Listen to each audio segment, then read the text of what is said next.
Bonjour mon père, j'espère que vous allez bien. Eh oui, Augustin, tout va bien, comme d'habitude. Il n'y a Super, pas bah de raison écoutez, de ne pas bien aller quand on est catholique, hein. On a tout, hein. quel bonheur d'être catholique, Eh, franchement. voilà, on a tout. C'est ce que je me dis tous les jours. Alors, on va refaire encore un live parce que ça plaît beaucoup. Ah, Le dernier qu'on a fait a vraiment beaucoup plu et on a eu plein de beaux commentaires. Et la plupart des gens étaient vraiment ravis très bien. de vous retrouver. Donc ce qu'on va faire aujourd'hui encore, on va attendre que les gens se connectent. Donc n'hésitez pas à partager le live, à le liker, et à le faire savoir, afin qu'il y ait le plus de monde possible qui puisse participer. On va aborder plusieurs sujets avec le père Horowitz tout à l'heure. Et il y a peut-être une question que j'aimerais aborder, lui poser. Il faut savoir une chose, c'est que le célibat, moi, ça fait maintenant quand même près de 30 ans que je vis la chasteté, le célibat qui va avec. Le célibat est un état extrêmement favorable au sacerdoce, parce que je peux vous dire qu'avec ce que j'ai fait dans ma vie, si j'avais été marié avec des enfants, j'aurais pas pu faire le dixième de ce que j'ai fait. Voilà, fondation de patronage, fondation d'école primaire, fondation de collège libre, etc., etc. Pas d'heure, voilà. Donc évidemment, vous vous rendez compte que ce n'est pas compatible avec le mariage. Ensuite, il faudrait rappeler quelque chose aux gens. Parce qu'aujourd'hui, évidemment, nous sommes sous une religion qui est terrible, cette religion qui possède deux dieux, l'athéisme et le dieu sexe. Voilà, la sexualité est partout, elle est présentée absolument sous tous ses angles. Je crois qu'il n'y a plus rien à présenter maintenant, tellement quand on a tout montré, il n'y a plus rien à montrer, hein, je pense. Hein. Donc tout a été déjà montré. Voilà. Bien, le dieu sexe est là, alors évidemment. On ne peut pas comprendre que des gens ne vivent pas du tout de vie sexuelle durant des années. Eh bien, suivons quelque chose d'important d'abord, c'est que chez les hommes, il n'y a pas ce que l'on appelle des pulsions. Voilà, la pulsion existe chez l'animal. Moi j'ai un chien, c'est le printemps. Quand je sors mon chien, il est tout à fait fou vis-à-vis des femelles. Bon, heureusement, nous ne sommes pas sous le joug de la pulsion. Vous imaginez un petit peu ce que ça donnerait. Le professeur Chauchard, qui fut jadis un prix Nobel de médecine sur la question du cerveau, qui était le plus grand spécialiste du cerveau, disait régulièrement une phrase qui contient tout. Le premier organe sexuel chez les hommes, c'est le cerveau. Voilà. Tout se passe dans notre tête. C'est le cerveau.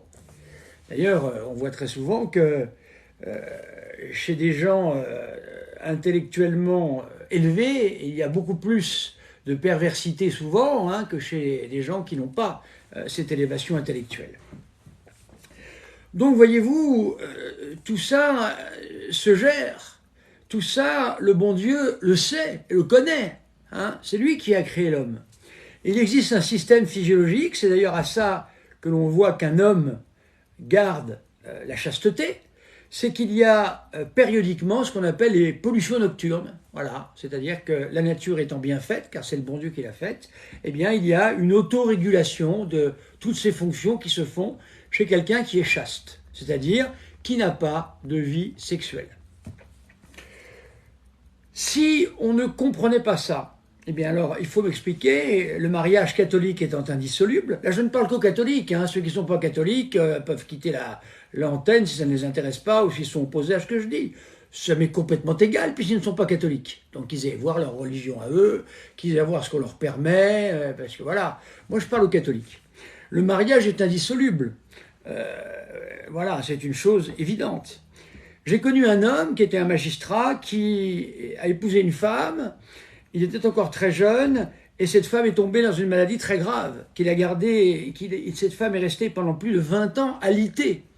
Alors, qu'allait faire ce monsieur? Puisque l'acte conjugal est lié au mariage, il allait changer de femme en laissant tomber sa femme. Qu'allait-il faire? Eh bien, il a vécu la chasteté. Voilà. À une époque, peut-être, où ça se faisait plus facilement qu'aujourd'hui. Donc, n'oublions pas que la nature peut tout à fait, n'importe quel médecin sérieux vous le dira, la chasteté est un état qui peut être tout à fait tenu par la voie de la volonté, de la grâce évidemment du bon Dieu, ça c'est la voie spirituelle, et par le cerveau, parce que le cerveau dirige, le cerveau est l'instrument de la raison, mais c'est notre raison qui dirige notre volonté, si vous voulez.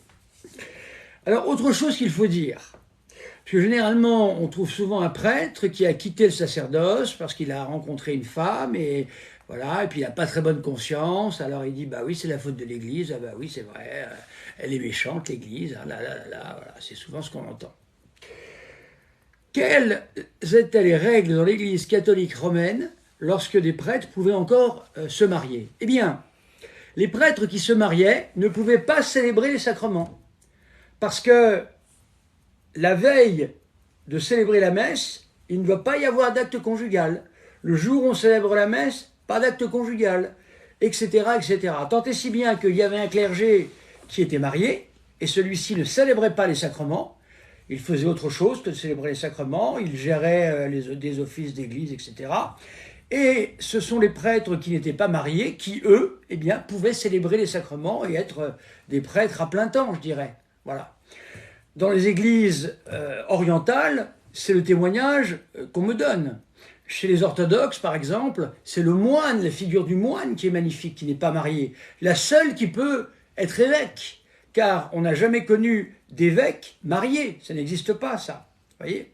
Donc n'oublions pas ça, chers amis. C'est pas parce qu'un prêtre est marié qu'il va avoir la vie de monsieur tout le monde, etc., etc. Voilà. Donc soyons bien au clair sur tout ça. Voilà. Bon, quelques petits mots que je voulais dire sur le célibat. Merci beaucoup, mon père. Nous avons une question d'une jeune femme qui demande exactement ceci. Quel signe demander à Dieu pour reconnaître son ou sa conjointe destinée? Alors, ça c'est une excellente question, effectivement. Le mariage étant un sacrement que l'on vit à trois, attention, avec Dieu, par les temps qui courent, il faut préciser, avec Dieu, bien sûr. Donc le Seigneur doit être présent chez un catholique. Je rappelle toujours que je m'adresse d'abord aux catholiques. S'il y en a d'autres qui veulent écouter, ils écoutent. Mais je m'adresse aux catholiques. Voilà, comme ça évite d'avoir des grincheux, que les grincheux aillent voir ailleurs. Bon. Donc, le mieux, déjà, c'est peut-être de faire dire une messe. Faites dire une messe.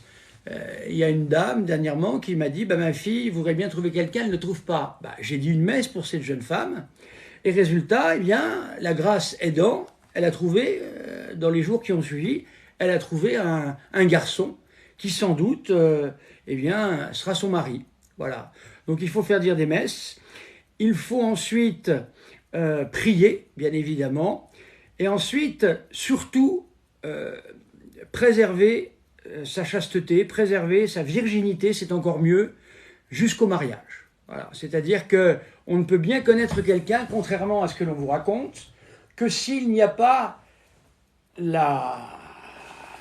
nuage de pollution qu'est la sexualité en dehors du mariage. Voilà. Vous savez, l'attirance sexuelle est une chose normale, mais avec le temps, elle change, elle se transforme. Vous savez, c'est pas... quand on a 20 ans, on ne vit pas ces choses-là de la même manière que quand on a 30 ou 40. Donc, il faut absolument connaître l'autre. Déjà, je pense que si on est une femme, un homme doit vous respecter. C'est-à-dire qu'il faut que votre futur mari soit capable de ne pas avoir de gestes trop importants, et surtout pas non plus de relations conjugales avant le mariage. Déjà, si l'homme que vous rencontrez est un catholique pratiquant, fier de sa foi, c'est-à-dire il n'est pas en train de raser les murs et de cacher le fait qu'il est catholique. Un homme, voilà, un homme. Aujourd'hui c'est terrible, il y a besoin de chercher la définition d'un homme dans le dictionnaire. Un homme, voilà, un chef de famille normalement. Voilà, je sais qu'aujourd'hui je suis un dinosaure en disant ça, mais c'est pas grave, je m'en fiche. Voilà. Et ensuite quelqu'un qui vous respecte. Eh bien, si ces 4 critères sont en place, si ce monsieur en plus veut ce que le bon Dieu a voulu en instaurant le mariage, c'est-à-dire la reproduction de l'espèce, avoir des enfants, eh bien, je pense que vous êtes plutôt entre de bonnes mains. Voilà. Merci mon père. Alors c'est très vrai ce que vous dites par rapport à la chasteté avant le mariage, parce que on a tendance, ou les jeunes, enfin ça je l'ai lu dans les livres de théologie morale catholique, etc. Les jeunes associent souvent le fait de désirer l'autre comme de l'amour. Et donc il y a cette confusion du désir et de l'amour qui fait que on peut être tenté de se renfermer là-dedans en se disant si je désire l'autre, c'est que je l'aime. Or, c'est un vrai piège en fait. Ça empêche le discernement, de se poser les vraies questions. Et c'est toujours le cœur et la tête. C'est ça. Voilà, le cœur et la tête. Et l'amour conjugal, la première des choses qui compte dans l'amour conjugal, c'est l'esprit de sacrifice. Voilà. C'est-à-dire que l'époux ne peut avoir son épanouissement qu'en rendant heureuse sa femme. Et la femme, la même chose. Voilà. Donc c'est que dans cet esprit, l'amour conjugal, c'est l'esprit de sacrifice de notre Seigneur Jésus-Christ. C'est comme ça. Voyez-vous? Voilà. Faut le savoir. Exactement. Alors, autre question. Que conseiller à une personne en situation irrégulière dont l'autre refuse le mariage? Alors ça, c'est des questions qui reviennent souvent. Alors évidemment, ça c'est tout à fait problématique. Il n'y a pas grand-chose à faire, hein. Si l'autre ne veut pas le mariage, parce qu'il faut savoir une chose, c'est que qu'entre deux baptisés, il n'y a de mariage que par le sacrement de mariage. Donc si le sacrement de mariage n'est pas célébré, il n'y a pas de mariage. Donc ça veut dire qu'on est dans un état de fornication permanent. Donc je pense qu'il faut plutôt viser la prudence avant de s'engager dans la fondation d'un foyer, d'être sûr d'être bien tous les deux sur la même longueur d'onde, bien sûr. Il n'y a pas grand-chose à faire, si ce n'est prier et que l'autre comprenne quand même que la plus grande preuve d'amour qu'il puisse donner à celle qui est sa compagne, eh bien, c'est qu'elle devienne sa femme. Ouais, en gros, il faut l'engagement. Voilà, si un homme vous aime, eh bien, il prend ses responsabilités. C'est ça. Il agit en homme. C'est ça. Alors oui, le livre du catéchisme de l'Église catholique. Oui, alors vous trouvez ça sur tous les sites marchands, sur Amazon, etc. C'est des catéchismes à moins de 10 euros, donc ils sont très accessibles. N'hésitez pas, si vous avez, voilà, pour ceux qui n'ont pas trop de moyens ou quoi, n'hésitez pas à le faire savoir par message privé si vous désirez un catéchisme. On se fera un plaisir de vous en offrir un. Le monsieur est un père, oui, c'est un prêtre catholique de l'Église catholique. Voilà, alors n'hésitez pas, hein, si vous avez des questions, il y en a une centaine sur le live, n'hésitez pas. On est là pour répondre à vos questions. Alors, est-ce que l'amour, c'est avoir des papillons dans le ventre au début? Et s'il n'y en a pas, que faire? Alors mon père, moi je vous laisse faire la votre réponse, j'ai ma petite réponse aussi, je vous en prie. Alors, les papillons dans le ventre, c'est pas contraire au mariage. Le ventre, c'est pas contraire au mariage. Il faut être clair, hein, évidemment. Il faut quand même avoir un... surtout quand on est jeune, il y a quand même... il faut avoir une certaine joie hein, par rapport à la personne que l'on va rencontrer. Ça fait partie des choses normales. Mais les papillons, c'est lié au cœur. Et le gros problème, c'est que le mariage n'est pas une affaire de cœur avant tout. Évidemment, le cœur, il y a sa part, qu'on ne fasse pas dire ce que je ne dis pas. Mais c'est d'abord une affaire de raison. Celui que je vais épouser, si je suis catholique, encore une fois, je vais devoir vivre avec lui peut-être pendant 50 ans. Est-ce que je suis certain que j'ai cette perspective avec lui? Voilà, ça c'est les véritables questions. Donc les papillons, pourquoi pas? Mais il faut très rapidement un rappel à la raison. Voilà, la raison qui nous fait discerner chez l'autre si on sera avec lui durant les 50 prochaines années. Voilà. Ouais, bah, si je peux me permettre, j'ai ma petite... Allez-y. Dites-moi si c'est catholique ce que je raconte. Moi, ce que je vous conseille, ayant quand même un peu d'expérience aussi là-dedans, je pense, hein, je suis même certain qu'au départ, il faut d'abord discuter avec la personne et garder la tête froide. Si par exemple aujourd'hui on a l'occasion de plus en plus de rencontrer des gens sur Internet et de parler avec eux avant même de les avoir rencontrés. Donc moi, je dirais qu'une première discussion basée sur les bases, à savoir voilà, l'éducation, le, le rapport à la foi, voilà, les grandes questions générales qui permettent de dire bon, ok, et de juger, de savoir si cette personne-là paraît sérieuse ou pas. Ensuite, je dirais qu'il y a la rencontre, se rencontrer dans un endroit public euh, pour se voir. Et moi, je pense que oui, il faut une attirance. Il faut être attiré par la personne. Je pense qu'il faut cette petite chose qui fait que les sens sont satisfaits quand même un minimum. Bien sûr. Il faut que les sens soient satisfaits. Et moi, je pense qu'une fois cette étape passée, eh ben, il devient plus intéressant d'ensuite commencer à se connaître et à poser des vraies questions. Là, c'est l'interrogatoire. Là, normalement, il faut se poser des bonnes questions, enquêter sur la personne, euh, être libre dans la relation également. Libre, ça veut dire quoi? Ça veut dire ne pas empoisonner l'autre avec vos sentiments. Même si vous avez des sentiments de naissance, qui peut être normal si vous tombez amoureuse ou amoureux, il faut laisser l'autre libre de vous connaître. Et vous, donnez-vous aussi la liberté de connaître l'autre. Pour pas vous renfermer dans ce sentimentalisme ou vous renfermer dans le désir. Au contraire. Et posez les vraies questions. Soyez vous-même. Soyez vous-même. Ne cherchez pas à plaire l'autre. Ne le cherchez pas à lui plaire. Ne cherchez pas à vous inventer une personne pour satisfaire l'autre. La vérité vous rattrapera. Donc soyez vrai. Faites en sorte que l'autre vous connaisse en vérité et qu'il vous aime en vérité. Donc à savoir, avec vos défauts et vos qualités. Et comme ça, il n'y a pas d'arnaque sur la marchandise. Alors, excusez-moi du terme, mais... Et ça va dans les deux sens, en fait. Et ça, il y a un effort personnel à faire pour s'empêcher, par amour de l'autre, de l'asséner de sentiments. Oh, je t'aime, oh, machin. Vous savez, quand vous dites ça à quelqu'un très rapidement, vous allez l'empêcher d'être vrai et il va se sentir un peu coupable. Il va pas vouloir faire du mal s'il s'agit d'un homme ou même d'une femme. Et du coup, il va se retenir de vous dire la vérité sur lui-même. Et il n'y a pas d'amour sans vérité. Il n'y a pas d'amour sans vérité, ça j'en suis certain. Et il n'y a pas d'amour sans liberté. Vérité, liberté, c'est ça, le vrai amour, c'est avec liberté et avec vérité. Et ben une fois que vous êtes connu, que vous avez fait votre petite enquête, et ben il faut rapidement savoir si vous êtes aligné sur des projets et pourquoi pas un mariage. Appelez un prêtre sérieux, qui vous posera également, ce sera une personne qui sera en dehors et qui sera pas vraiment, qui sera en dehors de votre couple et qui va vous poser des vraies questions. Voilà. Comment vois-tu tes relations avec ta famille demain? Que se passe-t-il si ton mari tombe gravement malade ou ta femme tombe gravement malade? Quelles seront tes relations avec ta famille? Quelles seront tes relations avec tes copains, filles ou garçons? Est-ce que cela, envisages-tu que ça puisse continuer, etc., etc.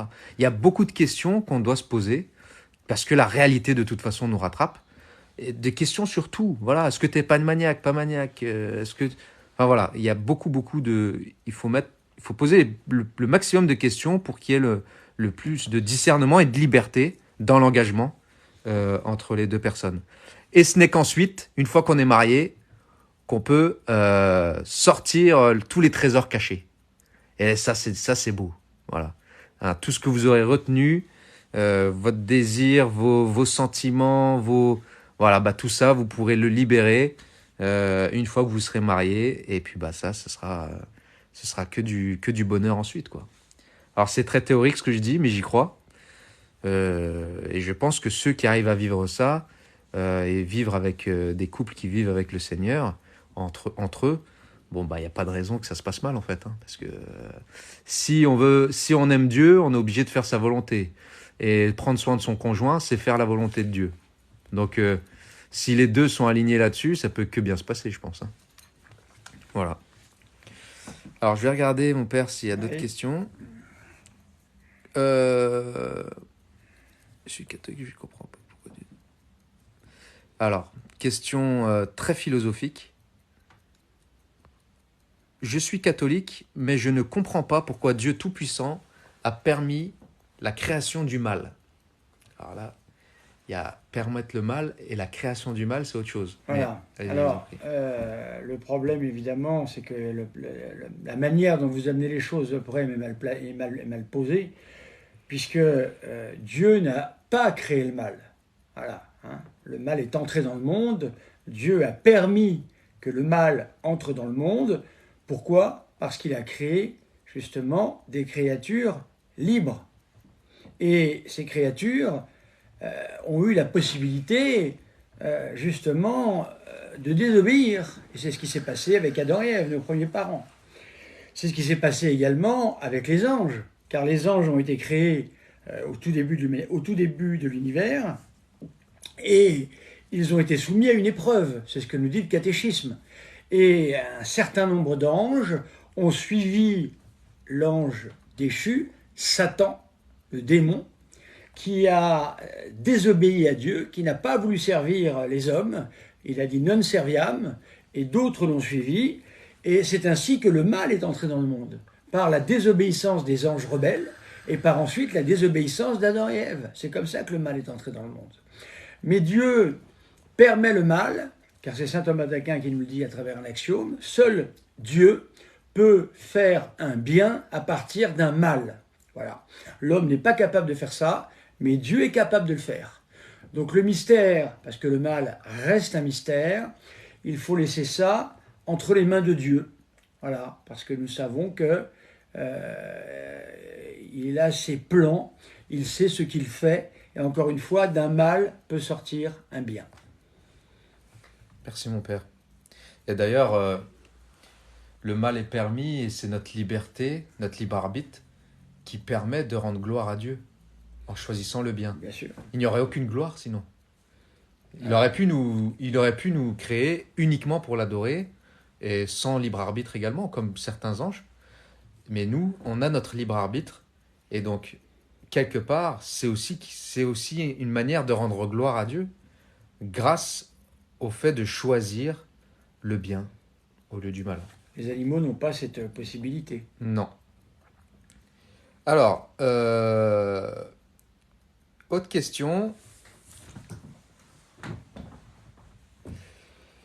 de Fabinho. La consécration de l'Eucharistie dans les messes Paul VI est-elle valide?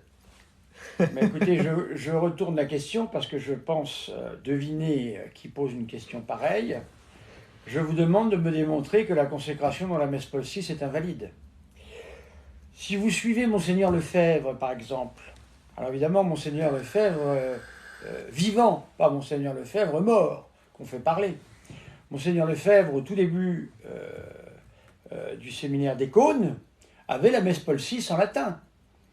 Moi, j'ai fait mon séminaire dans un lieu dans lequel Monseigneur Lefebvre a voulu, au tout début, mettre ses séminaristes, et les amis d'ailleurs. Et il n'y avait que la messe Paul VI, voyez-vous. Donc il faut savoir que, il y a un livre d'ailleurs que je pourrais vous recommander pour que vous compreniez ce qui s'est passé à Écône.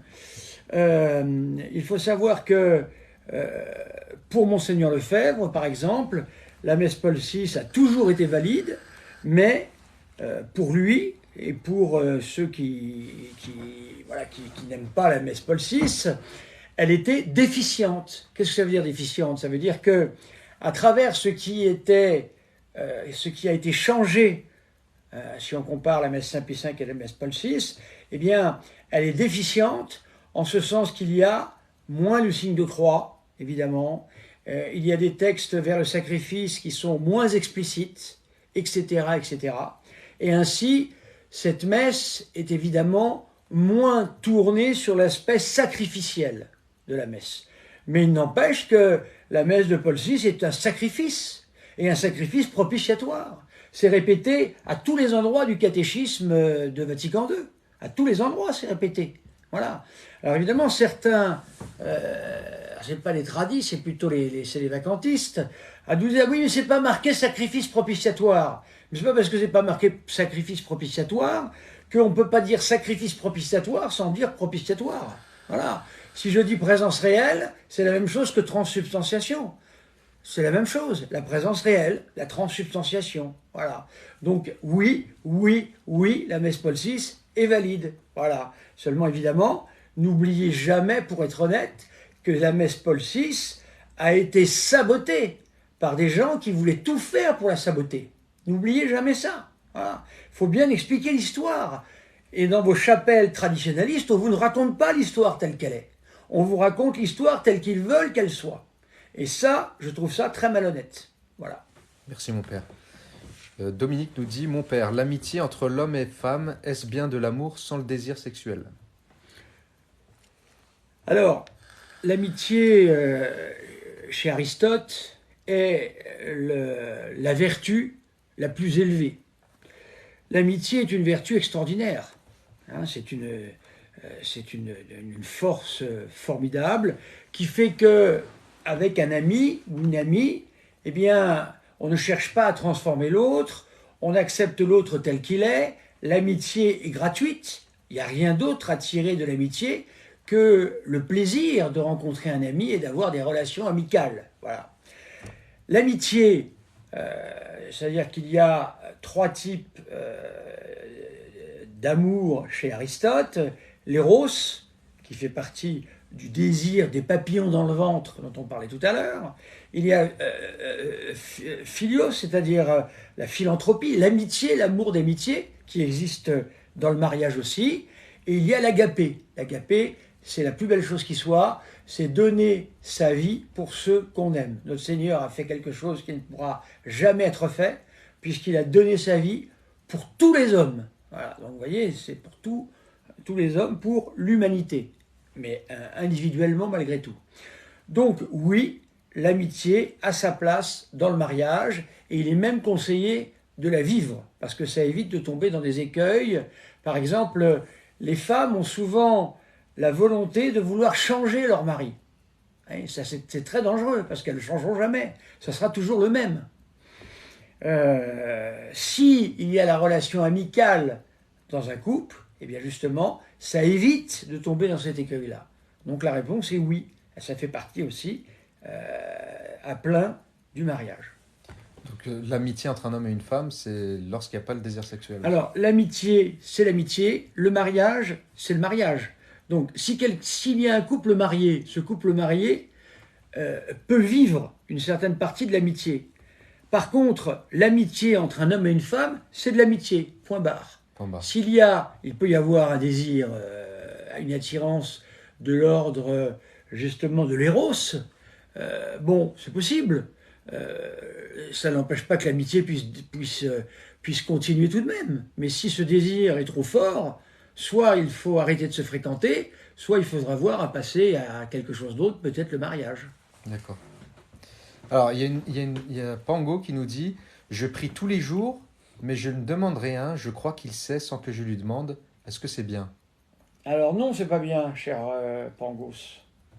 Parce que vous imaginez bien que Dieu est omniscient. Ça veut dire que Dieu sait tout.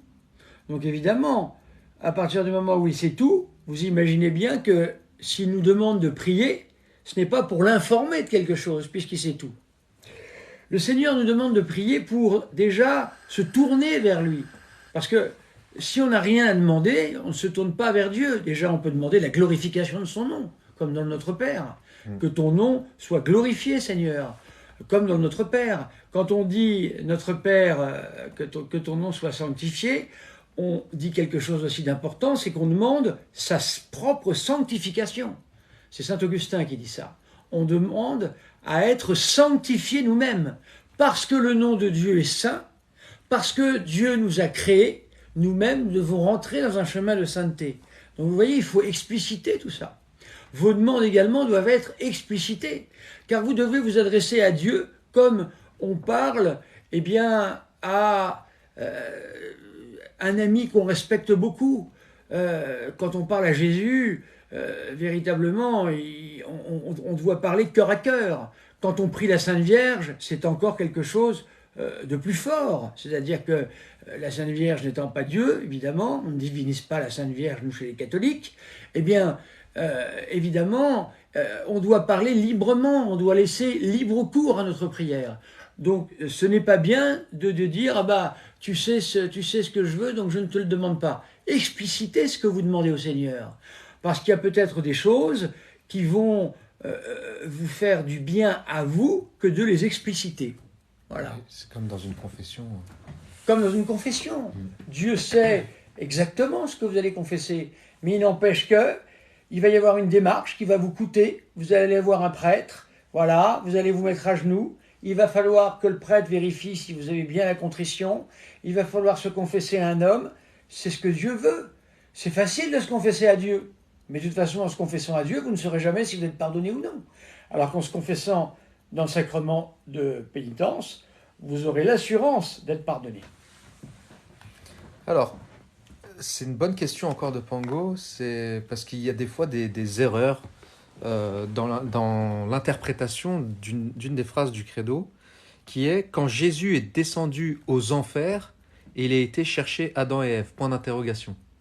Alors parce qu'on peut confondre l'enfer et les enfers, c'est différent. C'est ça. Donc voilà, mon père, juste... Alors, faites bien attention, effectivement, aux mots. Les mots sont dangereux. Car il existait, avant l'arrivée de notre Seigneur Jésus-Christ, un lieu qui existe toujours, mais pour les enfants, selon moi, et selon l'Église depuis très longtemps, et ça n'a pas changé à mon sens. Il existait ce que l'on appelait les limbes des anciens. Voilà, les limbes des pentes. Parce que notre Seigneur Jésus-Christ n'avait pas encore vécu sa passion, notre Seigneur Jésus-Christ n'avait pas encore donné cette nouvelle alliance, ne nous avait pas donné la possibilité du salut, de la rédemption.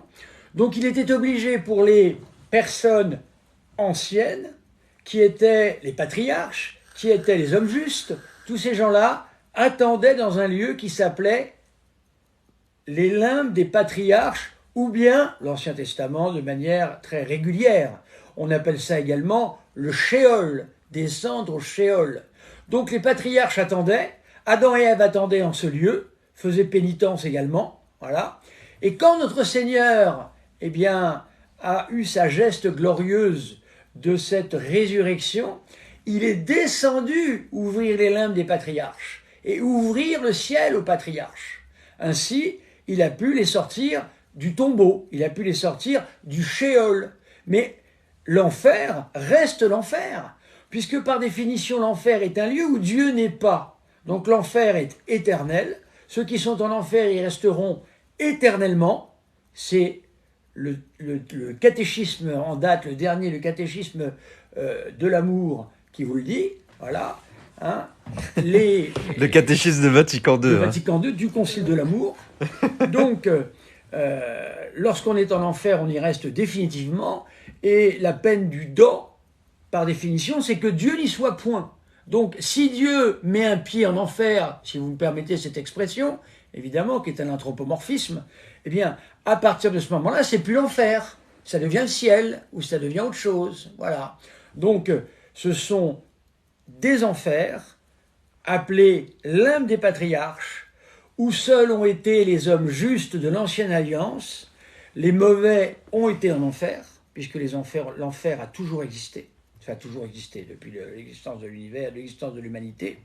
Et donc, à partir de ce moment-là, toutes ces personnes ont été les premiers sauvés et ont été au ciel à la suite de notre Seigneur Jésus-Christ.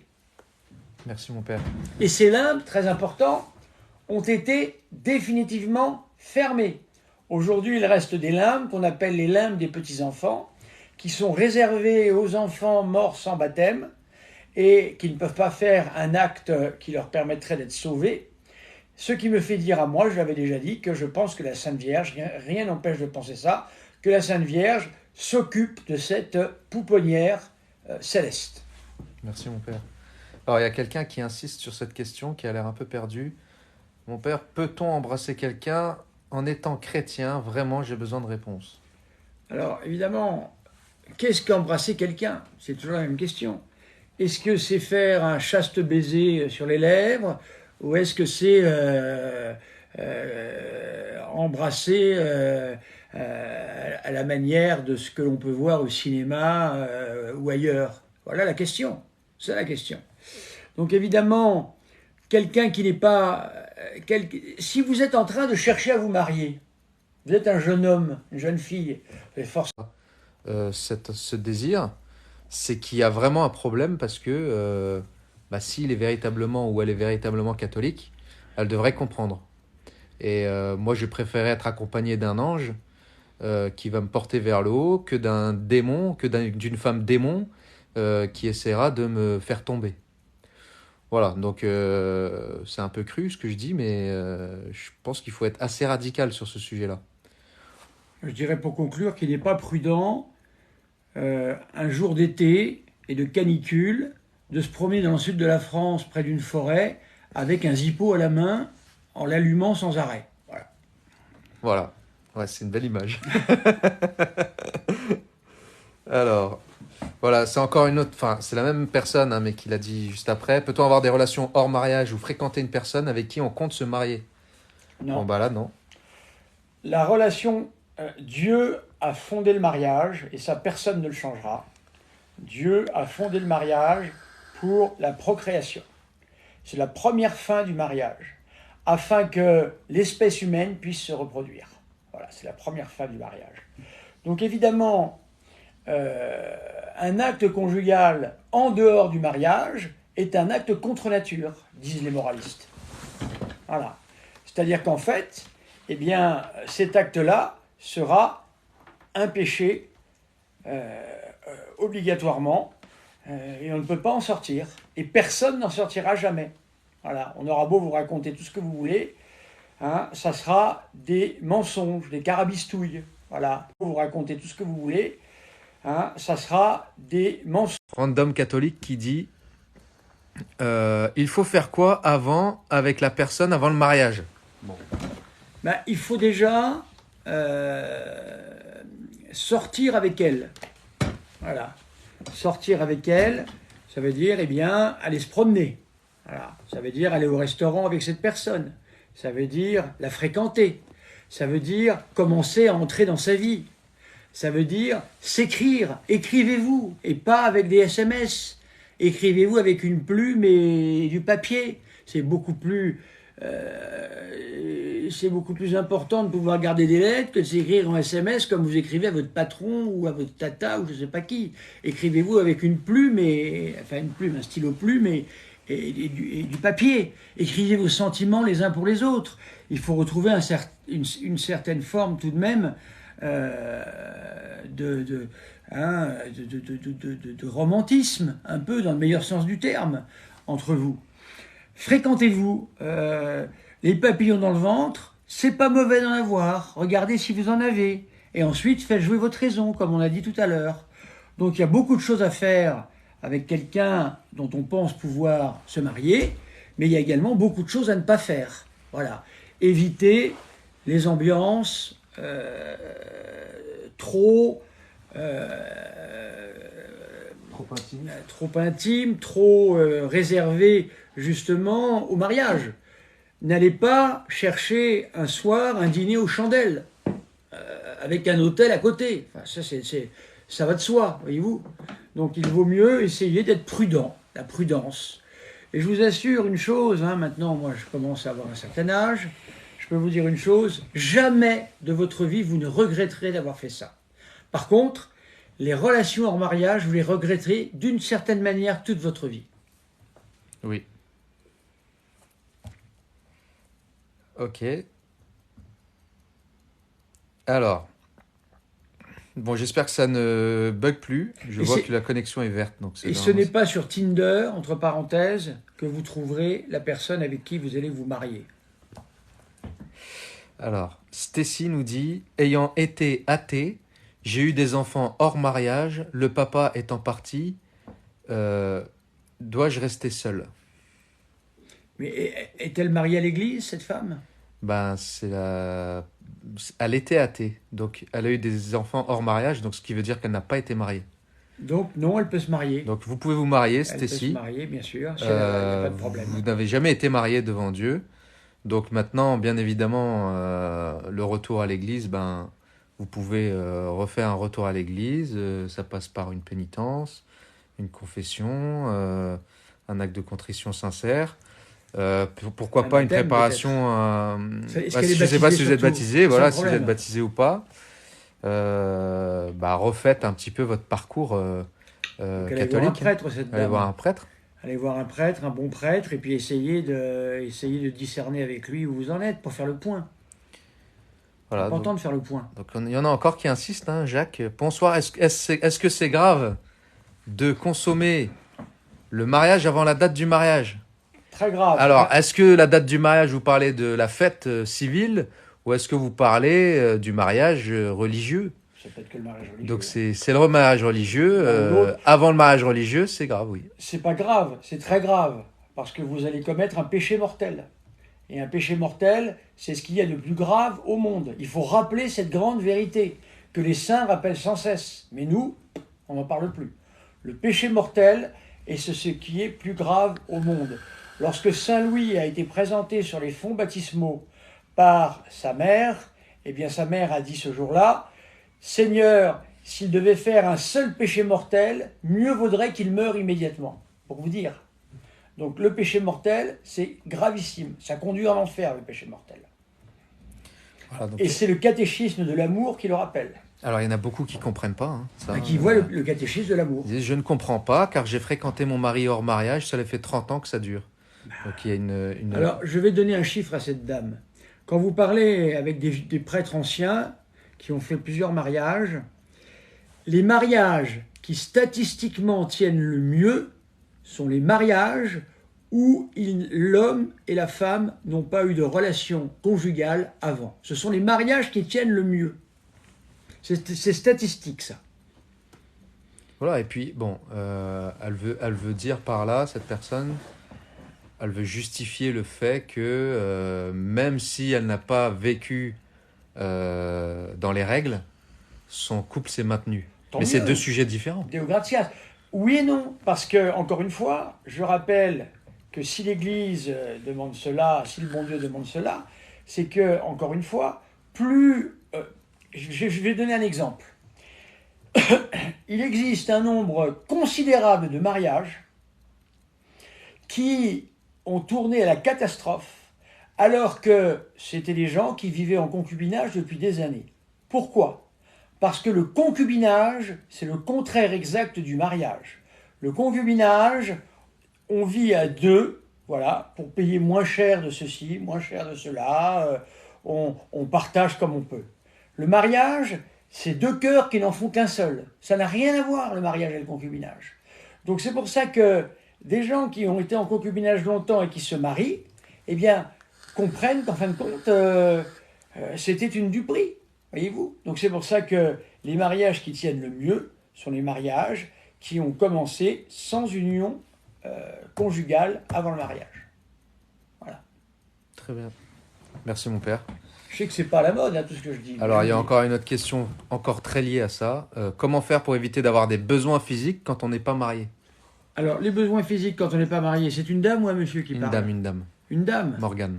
Alors, normalement, dans une société normalement constituée, ce qui n'est évidemment pas notre cas, puisque le dieu sexe règne parfaitement, normalement, une dame doit avoir beaucoup moins de problèmes qu'un monsieur pour ce genre de choses. Mais bon, apparemment, il y a des difficultés aussi. Alors, il y a quelque chose qu'on appelle l'occasion de péché. L'occasion de péché, c'est en fait réfléchir à ce qui va nous conduire au péché. Par exemple, je consulte des sites pornographiques. Voilà. Eh bien, déjà, en consultant les sites pornographiques, déjà, j'ai commis un péché mortel. Voilà, déjà, ça commence mal. Qu'est-ce qui m'a conduit au site pornographique ? Ben, peut-être que je m'ennuyais, peut-être que j'étais refermé sur moi-même, peut-être que j'ai eu une mauvaise nouvelle. Voilà. Eh bien, il faut apprendre à se connaître. Il faut apprendre à se maîtriser par rapport à l'alimentation, par exemple. Voyez-vous, ça a l'air de rien. On ne se jette pas sur un repas. On attend avant de manger. On a une vie où on tient compte de son corps. On fait du sport, par exemple. On fait attention à sa ligne, on fait attention à soi-même. Voilà. C'est dans l'attention que vous allez avoir vis-à-vis de tout ce qui peut porter au péché et tout ce qui est mauvaise pensée que vous ne chassez pas, qui vous conduiront nécessairement de plus en plus à être enfermés dans le péché mortel. Et je rappelle qu'il n'y a pas le début de la vie catholique tant que l'on ne vit pas en état de grâce. Voilà. Le bon Dieu n'est pas sadique, il ne peut pas nous demander quelque chose qui n'est pas possible. Sinon, il y a un problème grave tout de même. Merci, mon père. Ouais, en effet. Je pense qu'il faut faire confiance à Dieu.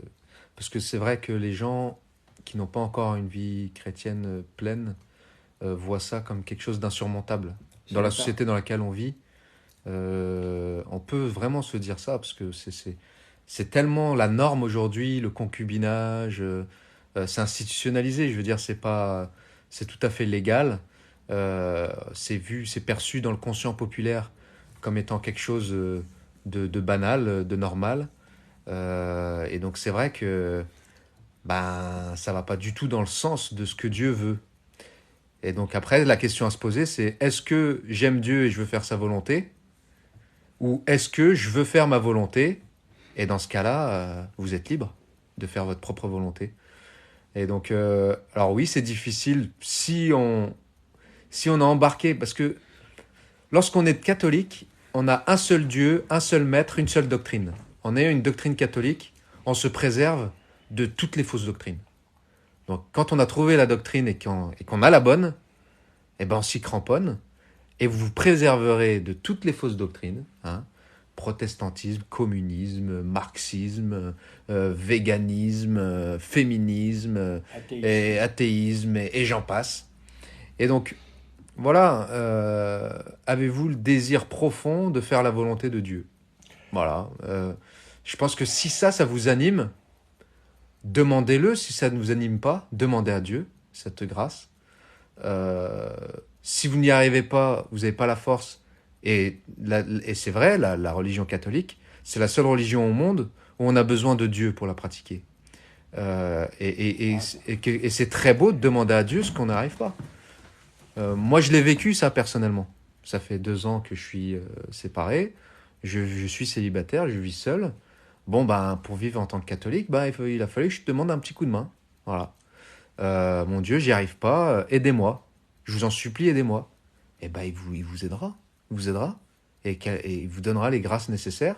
Il y en a, c'est pour la sexualité. Il y en a pour d'autres, c'est d'autres. C'est d'autres choses. Il y en a pour d'autres, ils demandent des grâces pour sortir d'une addiction, de certaines, voilà, de certains autres péchés mortels qui n'arrivent pas à gérer. Eh bien, Dieu est là pour nous aider. Et il faut vivre des sacrements également. Par exemple, l'Eucharistie fait partie des sacrements de guérison, de guérison et qui baisse aussi la concupiscence. Donc, vivre des sacrements, ça permet aussi de vivre dans la grâce et de pouvoir se maintenir. Donc, j'ai envie de vous dire, si vous n'y arrivez pas, utilisez toutes les armes qui sont à notre disposition, mais il y en a plein. Il y en a 2 surtout, c'est le jeûne et la prière. Voilà. Ça, par ces 2 choses-là, on chasse le démon de l'impureté. Vous allez voir si vous faites l'expérience du jeûne. Ouais. Pareil, on a l'impression que c'est une expérience impossible à vivre, mais c'est pas vrai. Vous vous sentirez beaucoup plus libre par rapport à la nourriture. Et ça sera une voie pour vous sentir libre aussi par rapport à tout ce qui est acte sexuel, bien sûr. Exactement. Voilà, ça va vous rendre libre, tout ça. Il faut savoir que pour être un catholique aujourd'hui, il faut être un rebelle. Les rebelles, ce sont les catholiques aujourd'hui. Hein. C'est pas les gens de je sais pas où. C'est pas Mélenchon. C'est pas tous ces gens-là qui sont des rebelles. Hein. Les rebelles, ce sont les catholiques. Les catholiques qui ont plusieurs enfants et qui veulent respecter la morale catholique. Alors ceux-là, je peux vous dire que c'est des vrais rebelles à l'ordre actuel. Hein. Ça, c'est évident. Merci mon père. Thomas nous dit, que pensez-vous des chrétiens non catholiques? Alors, moi j'ai plutôt peur, les chrétiens non catholiques, il y en a tellement qu'il faudrait savoir exactement ce que c'est. En tous les cas, bon, ça ne va pas. Hein. Il y a je ne sais combien d'églises qui existent, aucune ne donne la même doctrine. Ça ne dit pas la vérité tout ça. Moi je me méfie beaucoup plus de quelque chose qui existe chez nous, qui sont les catholiques qui ne sont pas chrétiens. Ça c'est beaucoup plus grave. C'est-à-dire des catholiques qui se disent catholiques, qui sont tamponnés catholiques, qui ont tout fait comme des catholiques, qui vont à la messe tous les dimanches, mais qui sont incapables de citer 10 paroles de notre Seigneur Jésus-Christ, qui ne savent pas qui est notre Seigneur Jésus-Christ. Et ils ont transformé notre Seigneur Jésus-Christ en Monsieur Big Bisou. Voilà. C'est-à-dire une espèce d'être qui est sans arrêt en train d'embrasser. Il y a quelque chose comme ça, là. Il y a une espèce de femme, une espèce de grosse dame, qui embrasse tout le monde, elle se met sur le trottoir, là, elle embrasse tout le monde. J'ai vu cette dame une fois, moi j'ai dit, je veux pas qu'on me touche, j'aime pas qu'on me touche. Voilà, bon, Voilà. Il y en a comme ça. Et on a transformé Jésus comme ça. Et ben Jésus, je suis désolé, Jésus, c'est pas ça. Donc, relisez les paroles de Jésus, enlevez le décorium, c'est-à-dire tout ce qu'il y a dans l'Évangile, prenez les paroles brutes de Jésus, et vous verrez ce que Jésus dit. Ça, c'est pour ceux qui sont catholiques, non chrétiens, et pour les chrétiens non catholiques, c'est le même remède. Regardez ce que dit Jésus, et voyez si, dans votre religion, prétendue la vraie, eh bien, vous vivez en adéquation avec ce que demande notre Seigneur. Voilà. D'accord. Alors, il y a quelqu'un d'autre qui dit « Que pensez-vous des catholiques qui souhaitent un bon ramadan et autres fêtes religieuses à nos amis musulmans ?» Alors, écoutez, moi je distingue toujours les hommes de leur doctrine. C'est une évidence. Je parle de l'islam, qui est une chose, voilà, et je parle des musulmans, qui en est encore une autre. Il n'est pas interdit par une espèce d'esprit, malgré tout, de bienveillance, disons, hein, de souhaiter à quelqu'un qui n'est pas de notre religion une bonne fête. Un musulman devrait pouvoir, en retour, me souhaiter aussi une bonne fête de Pâques. Ce qui est arrivé, j'ai vu certains musulmans qui m'ont souhaité une bonne fête de Pâques. Bon, individuellement, ça peut se faire. Maintenant, qu'institutionnellement cette chose se fasse, ça me gêne. Ça me gêne, voilà, parce que là, ça prend plus du tout les mêmes proportions. Voilà. Donc, encore une fois, individuellement, je connais un musulman, je suis ami avec lui, hein, et ben je peux lui souhaiter une bonne fête, un bon commencement de Ramadan. Voilà. Mais il sait que je ne suis pas musulman, que je suis catholique. Et lui-même, en retour, j'attends qu'il me souhaite aussi une bonne fête de Pâques, un bon carême. Voilà. Il faut qu'il y ait une réciprocité. Si la réciprocité n'existe pas, eh bien, je suis absolument opposé à la pratique. Alors, il y a la dame de tout à l'heure, Stécie, qui disait si elle pouvait se remarier après avoir eu des enfants hors mariage. Elle dit, d'ailleurs, pour montrer mon amour à Dieu, pour réparer mon erreur, faut-il rester célibataire toute ma vie? Mais non, on lui a dit non. Non, Donc il faut aller voir un prêtre, et vous pouvez tout à fait songer normalement à vous remarier. Il n'y a pas de problème. Et Dieu n'exigera pas de vous des choses impossibles. Voilà. Donc l'Église a une doctrine. Il faut aller voir un prêtre, il faut tout mettre à plat pour savoir précisément dans quelle situation vous êtes. Moi, je ne vous ai pas en face de moi. Je ne sais pas exactement votre situation. Voilà mon problème. Merci, en tous les cas, la réponse est non. Merci mon père.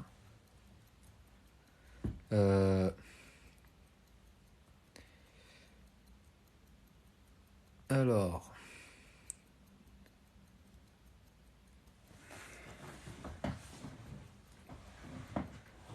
sous quelles conditions le sacrement de mariage peut être annulé? Alors, il faut bien comprendre... Parce que là, j'ai beaucoup de commentaires de gens, par exemple, qui sont divorcés et qui ne savent pas vivre. Enfin, comment faire pour vivre catholiquement. Voilà, je vais répondre. Bon. Parce que là, il y a une question qui est plus large que simplement de répondre à la question canonique. Si vous avez fait une erreur dans votre vie, ce qui peut tout à fait se comprendre, vous avez fait un mariage jeune, c'est généralement comme ça que ça se passe, à 21 ans, 22 ans, uniquement basé sur les papillons dans le cœur, vous vous êtes marié, puis vous vous êtes rendu compte ensuite que c'était pas ça. Voilà. Puis vous vous êtes remarié ensuite une seconde fois. Alors évidemment, le mariage dans l'Église catholique étant indissoluble, de soi, ce mariage ne peut en aucun cas et en aucune façon être dissous. Chez les musulmans, vous savez bien ça, c'est un contrat. Et chez les juifs, c'est un contrat aussi, ce n'est pas un sacrement. Ça n'a rien à voir. Alors, comment faire une fois qu'on est engagé dans un premier mariage et qu'on s'est réengagé dans un second mariage et qu'on veut vivre catholiquement? Eh bien, il y a un mot que vous n'allez pas aimer non plus qui s'appelle l'obéissance. Voilà. Et ce n'est que dans l'obéissance que vous pourrez faire une vie chrétienne. Je m'explique. Vous êtes dans une situation que l'Église ne juge pas. Qu'est-ce que vous voulez, hein? Vous vous êtes retrouvé dans la vie dans cette situation-là. qui sommes-nous pour juger? Là, vraiment, on peut le dire. Hein. Ça peut arriver de faire ce genre d'erreur dans une vie. C'est tout à fait possible. Alors, il vous faudra ne pas communier. Il vous faudra vous confesser, mais ne pas recevoir l'absolution. Et il faudra vivre dans l'obéissance à ces règles-là. Il faudra que vous pratiquiez la messe du dimanche, que vous fassiez une communion spirituelle, en demandant au Seigneur qu'il vous apporte ses grâces. Et le moment venu, eh bien, soit la mort du premier conjoint, soit un âge où vous serez capable de vivre en frères et sœurs, eh bien, vous pourrez revenir à la pratique des sacrements. Et il restera de tout ça que vous, toute votre vie, vous aurez été obéissante à l'Église. Voilà. Et là, vous n'avez aucun souci à vous faire. Si par contre vous rentrez dans l'esprit de révolte, c'est la faute à l'Église, qu'est-ce que c'est que ça, et patati et patata, moi je m'en fiche, je vais communier, vous serez dans l'esprit de révolte. Ça n'avancera en rien vos problèmes, et vous allez passer votre vie à être aigri contre l'Église, voilà, en oubliant totalement qu'il faudrait peut-être vous en prendre d'abord à vous-même. Voilà. Ça, c'est la première réponse que je pourrais donner. La deuxième réponse, soyons bien clairs sur ce qu'est une nullité de mariage. La nullité de mariage, c'est une procédure assez compliquée dans laquelle on demande à l'Église de savoir si le mariage que vous avez reçu, le sacrement de mariage que vous avez reçu, portait-il toutes les conditions de validité qui faisaient que c'était un véritable mariage? Voilà. L'Église va en juger. Il y a d'abord au niveau paroissial, déjà, il va y avoir un questionnement qui va s'opérer. Et ensuite, si ça va plus loin, eh bien, il y aura une officialité avec des juges ecclésiastiques au nombre de 3 qui vont se pencher sur votre dossier avec des témoins qui vont venir pour savoir si le mariage présentait eh bien, des aspects de ce que l'on appelle une nullité. Par exemple, une immaturité flagrante qui rend impossible le mariage. Voilà, donc là, il faut faire venir des témoins. Ou alors, il y a eu un cas que j'ai vu, le mariage avait été enregistré en vidéo, on a regardé la vidéo, le prêtre interroge l'époux, qui dit oui, et on n'entend pas le oui de madame. Donc le mariage est nul. Voilà, parce que madame n'a pas dit oui. Mais ça, c'est rarissime. Voilà. Donc la nullité de mariage, c'est une chose à penser qui est loin d'être automatique, parce que ça va remuer plein de choses chez vous. Ça va vous ramener à la première femme que vous avez eue. Il va falloir que vous entrepreniez un certain nombre de démarches. Ça ne se fait pas comme ça. Donc il faut bien y réfléchir, bien y penser, et ça doit être un acte de maturité. Voilà. Merci mon père. Je pense que la réponse est très claire. Alors, 2 questions en une, dont une d'un ami que je connais bien, qui dit « Que pensez-vous de Monseigneur Lefebvre et de la Fraternité Saint-Pédis ?» Et dans la même question d'une autre personne qui s'appelle Christ Family, « Que pensez-vous des prêtres qui mettent la soutane tout le temps ?» Alors, moi j'ai porté la soutane de l'an 2000 jusqu'à l'an 2020 quasiment. Voilà. Donc maintenant je suis en clergyman pour des raisons personnelles. Voilà, parce que l'Église, je vais faire ce que demande l'Église, hein, ni plus ni moins. L'Église demande un habit différent des civils, des laïcs. Voilà, moi j'ai choisi d'être en clergyman. Voilà, je suis en clergyman. On peut être en soutane également, il n'y a pas de problème. Moi j'ai aucun problème puisque j'ai été moi-même en soutane tout le temps. Donc je connais bien la question. Alors, je rappelle quelque chose dont on discutait tout à l'heure avec Augustin. Le martyre est la plus grande grâce que l'on puisse recevoir. Et dans l'Église catholique en France, c'est un prêtre qui l'a reçu, c'est le Père Hamel. Et à ma connaissance, il n'était ni en soutane ni en clergyman. Voilà. Et il disait la messe de Paul VI. Donc ça n'a pas empêché de recevoir la grâce du martyr, pour vous montrer quand même que il faut faire attention au jugement de valeur trop axé sur ce que l'on voit extérieurement. Alors, Monseigneur Lefebvre, eh bien qu'en dire, c'était un saint homme qui a été un administrateur de Dakar absolument extraordinaire, qui a eu un ministère tout à fait phénoménal, qui a laissé là-bas des traces très très bonnes. Ensuite, il y a eu la crise de l'Église. Eh bien, il y a des séminaristes qui étaient complètement perdus, parce qu'il faut rappeler que dans les années bien avant le Concile Vatican II, c'était déjà la pagaille, il y avait ce que l'on appelait des saboteurs. C'était déjà la pagaille. Il y avait ce que l'on appelait des saboteurs.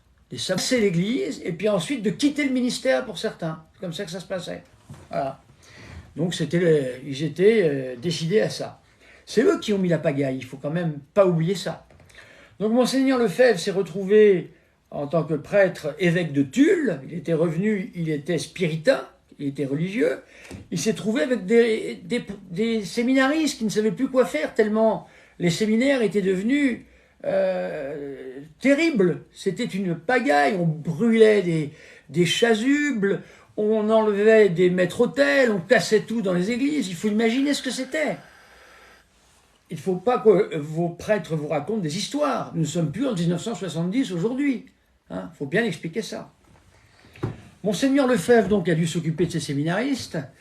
Donc il les a dans un premier temps pris avec lui, mais il n'avait pas de séminaire où les envoyer.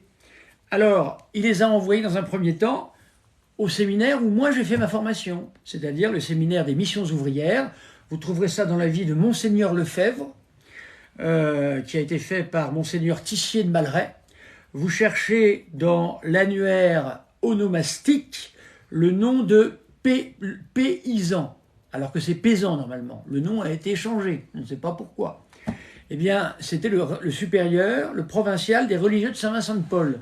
C'est le séminaire où moi j'ai fait mon séminaire. La doctrine y était absolument impeccable. Par contre, c'était la messe de Paul VI en latin. Monseigneur Lefebvre n'a absolument pas été gêné par ça. Voyez-vous?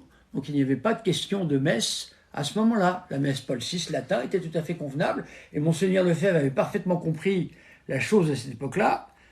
C'était que si au lieu de parler par la suite de messe de toujours, on avait parlé de foi de toujours, aujourd'hui on ne serait pas dans la situation actuelle. Voyez-vous? Parce que la foi de toujours, ça réunit des gens sur l'essentiel. La messe de toujours, qu'est-ce que c'est? Il y a plus d'une quarantaine de rites qui sont permis dans l'Église catholique. Alors, est-ce que c'est la messe de Saint-Jean Chrysostome? Est-ce que c'est la messe des Syro-Malabar? Quel est le bon rite? Il n'y a que Saint-Pie V, donc il faut dire aux gens qui célèbrent la messe de Saint-Jean Chrysostome d'arrêter. Enfin, soyons sérieux. Donc, Monseigneur Lefebvre, en homme sérieux, justement, avait compris que la seule chose qui compte dans l'Église, c'est la doctrine catholique. C'est tout. La doctrine catholique, c'est la première des choses. L'Église, d'abord, notre Seigneur a prêché l'Évangile. Il n'a pas été écrit. Ça viendra très tard, ça. Donc, c'est la prédication qui compte. Ce sont les œuvres qui comptent. Voilà. Les religieux de Saint-Vincent-de-Paul ont fait et continuent encore de faire des œuvres. Il y a les oblats de Saint-Vincent-de-Paul, maintenant, voilà. Donc, il a envoyé ses séminaristes dans le Scholastica, où j'ai été religieux pendant 5 ans, avec une doctrine parfaite, et le père Paysan. Tout ça, vous pouvez le revoir dans le livre de Monseigneur Tissier de Malray. D'ailleurs, il est assez discret là-dessus, c'est bizarre, c'est assez bizarre, et il a fait comme par hasard une faute d'orthographe pour que le nom soit pas si facile que ça, peut-être à retrouver. Je ne sais pas, peut-être pas ou peut-être. Bon. Ensuite, Monseigneur Lefebvre, eh bien, s'est aperçu que la situation ne convenait pas, non pas pour des raisons de messe, parce que ces religieux n'étaient pas ces séminaristes n'étaient pas des religieux, c'était des séminaristes qui voulaient être prêtres diocésains, donc ça ne pouvait pas convenir. Nous, quand on est religieux, on n'a pas le droit d'avoir d'argent, on part en vacances ensemble, on ouvre notre courrier, on doit demander des permissions pour tout, même pour faire une photocopie, c'est la vie religieuse, ça. Voilà. Et les repas sont tous en silence, etc., etc. Les séminaristes de Monseigneur Lefebvre, ne supportant pas ce rythme-là, ce que l'on peut comprendre, ils n'étaient pas faits pour être religieux. Eh bien, il a dû trouver une solution. Voilà. Et la solution, eh bien, au bout d'un moment, je ne veux pas rentrer dans toute l'histoire, ça a été le séminaire des Cônes. Au séminaire des Cônes, c'est constitué de 4 groupes. Un groupe de séminaristes qui étaient pour la doctrine, justement. Un groupe de séminaristes qu'on appelait les chanoines, qui ne pensaient qu'à la messe et qu'à la liturgie. Un troisième groupe de séminaristes qui étaient pour les œuvres, beaucoup pour les œuvres. Et un quatrième groupe qui était plutôt un groupe pour les études, en gros. Le groupe qui a remporté, c'est le groupe des chanoines, c'est-à-dire la messe de toujours. Voilà. Et Monseigneur Lefebvre, eh bien, était entouré de ces gens-là. Et au fur et à mesure, ce petit groupe des chanoines, qu'est-ce qu'il a fait? Eh bien, il a commencé à expliquer dans une espèce de régime, parce que j'ai lu des livres là-dessus, des commentaires de gens qui étaient à Ecône et qui racontent comment c'était à une certaine période. On était chez Ho Chi Minh, c'est-à-dire que on n'était jamais assez parfait. Donc, en fin de compte, ce groupe dit des chanoines, eh bien, a fini par décapiter tous les autres. Et on a connu le Monseigneur Lefebvre dernière manière, c'est-à-dire le Monseigneur Lefebvre de la messe de toujours. Voilà. Donc, que dire? Eh bien, écoutez, Monseigneur Lefebvre a choisi une voie qu'il a tout de même conduit à désobéir à l'Église. Ça ne peut pas aller. On ne peut pas désobéir à l'Église. Pourquoi désobéir à l'Église? Moi, je ne désobéis pas à l'Église. J'ai toujours obéi à l'Église. Ça n'empêche que on ne me demandera jamais de dire quelque chose de contraire à la doctrine catholique. Eh bien, il a désobéi à l'Église, malheureusement, en faisant les sacres, puisque normalement, il faut demander l'autorisation de Rome. Il a choisi de faire les sacres lui-même. Voilà. Donc, il a été immédiatement excommunié, l'Etare Intentia, immédiatement. Voilà, ainsi que tous les prêtres qui l'ordonneraient par la suite. Donc, il s'est mis à ce moment-là, eh bien, dans une situation qui n'est pas celle de l'Église catholique, qui est une situation de schisme. Voilà. Alors, la deuxième période, Monseigneur Lefebvre est mort, donc, à ce que j'ai bien compris, il est mort excommunié en tous les cas. Voilà, il est mort excommunié. Je ne sais pas ce qui s'est passé à sa mort, qu'est-ce qu'il a fait, qu'est-ce qu'il n'a pas fait. Monseigneur Lefebvre a professé toutes sortes de doctrines, même, je crois, le célibacantisme à un certain moment, malheureusement vers la fin, je crois. Voilà, il a tout professé, parce que malheureusement, cet homme, eh bien, a été entouré de ce groupe de chanoines qui avaient fini par mettre de l'ordre, en quelque sorte, leur ordre à eux, et ne pense plus qu'à la doctrine. Voilà. Je vais raconter une anecdote intéressante sur cette question-là. J'ai toujours été dans une librairie qui était la librairie qui appartenait à l'église Saint-Nicolas du Chardonnay. J'ai fréquenté cette librairie parce qu'il y avait des livres très intéressants. Je vais en montrer un, par exemple, voyez-vous. Ça, c'était très intéressant. Voilà. Le cardinal Biot, voilà, une traduction très intéressante. Et il y avait souvent des choses comme ça à trouver. Donc, j'y allais régulièrement. Ils ont changé de place. Alors, ça a été la librairie du Petit Pont, pour ceux qui connaissent, à Notre-Dame. Ils ont tourné comme ça. Et quelle fut ma surprise, il y a ça 3 mois, je suis rentré c'était en plein carême, je suis rentré dans cette librairie, et je n'ai plus vu que des saucissons, des cochons, des bœufs, choses à manger. Je me suis trompé, qu'est-ce qui se passe? Je viens ici pour chercher des livres de doctrine. Ah, mais vous comprenez, les livres, ça ne se vend plus maintenant. Et oui, les gens ne cherchent plus la doctrine, bien sûr. Ils cherchent la messe de toujours. Alors bien sûr, il n'y a pas besoin de doctrine avec la messe de toujours. Un missel suffit. Formidable. Eh bien voilà, cette librairie était formidable à cause de la messe de toujours, ça c'est mon interprétation personnelle, est devenue un marchand de cochonailles. En plein carême, merci. Donc en gros, finalement, Monseigneur Lefebvre, il a été sacré dans la communion et la paix. Et ça s'est terminé, pas dans la communion et la paix, mais plutôt dans la rébellion et la colère. Il n'a pas choisi, selon moi, la bonne voie. Et moi, je suis scandalisé, j'aurais peut-être le cas de le dire une fois, de la manière dont les représentants de la fraternité Saint-Pédis ont osé traiter le pape Benoît XVI. Voilà. Moi, c'est honteux. Ça ne passe pas. Ça ne passe pas. Ça ne passe pas. Faire du brigandage, j'appelle ça du brigandage, des négociations pour obtenir ceci, cela.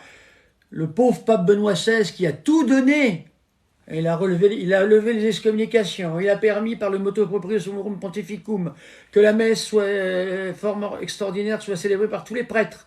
Il s'est mis tout le monde à dos pour ça. Il a tout fait.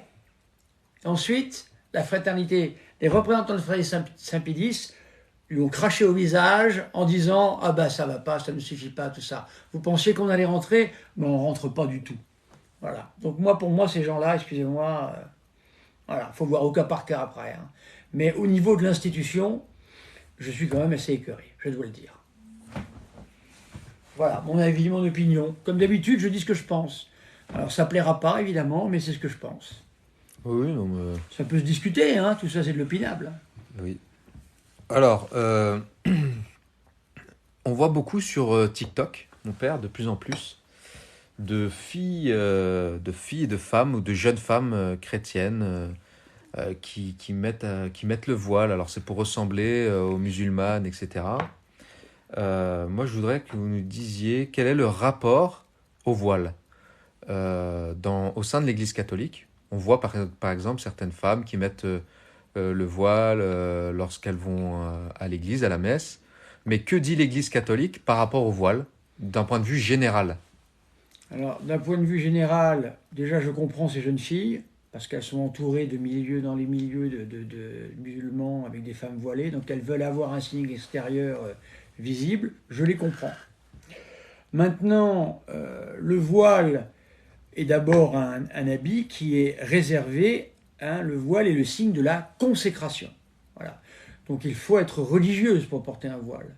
Sinon on ne comprend plus qui sont les religieuses et les non-religieuses. Voilà. Donc c'est un signe de consécration. Pourquoi la Vierge Marie portait-elle le voile? Pas seulement parce que les femmes de son temps portaient le voile. La Vierge Marie portait le voile parce qu'elle s'était consacrée justement à la chasteté. Elle avait fait un vœu de consécration, la Vierge Marie. C'est pour ça qu'elle est voilée. Donc, si on est vierge consacrée, qu'on porte le voile, c'est normal. Si on est religieuse, qu'on est voilée, c'est normal. Si on est une femme dans la vie de tous les jours qui n'a aucune consécration, il n'est pas normal de porter un voile de cette façon-là. C'est pas normal. Ce qui était fait avant, eh bien, il y avait une tradition, mais qui n'a pas grand-chose à voir avec ce que demande l'Église. Nos grands-mères ne seraient jamais sorties les cheveux dehors, parce que c'était réservé plutôt aux femmes légères. Alors elles mettaient un fichu sur la tête. Voilà. Ce qui peut se faire, c'est pendant la messe, on peut mettre une mantille sur la tête. Ça, c'est possible. Voilà. Parce qu'on est dans une église, on est dans un lieu consacré, on veut montrer au Seigneur une certaine forme de consécration. Si on est marié, on met une mantille noire. Si on n'est pas marié, on met une mantille blanche. Voilà. Mais il n'y a aucune raison valable de se promener avec un voile sur la tête si on n'est ni religieuse, ni vierge consacrée, ni dans une église. Voilà. Très bien. Donc, voilà, la réponse est claire. Hein. Ce n'est pas une obligation ni un précepte. Alors, le problème, c'est que j'ai vu une fois sur TikTok une jeune femme comme ça, avec le voile, et son prêtre de référence, c'était le père Matthieu. Alors, évidemment, il y a quelques questions à se poser, quoi. Allez voir des prêtres sérieux qui répondront à vos questions, mesdames ou mesdemoiselles. Oui. Bon, après, le père Matthieu n'est pas une référence. Bah non, pas trop, non. Ok. Alors...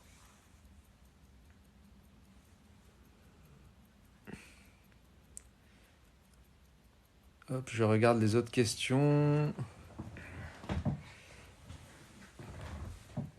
Hop, alors quelqu'un qui dit, c'est marrant, les traditionnalistes sont attachés plus à la tradition qu'à la religion.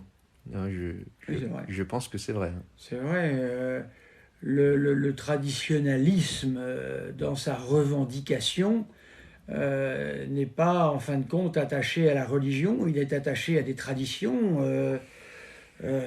C'est assez inquiétant, parce que des fois, ça peut ressembler un petit peu au pharisaïsme, quand même. Je sais bien qu'il y a beaucoup de progressistes qui utilisent ce terme-là, mais moi, je me rends compte que c'est pas si faux que ça. Je ne l'aurais pas utilisé avant.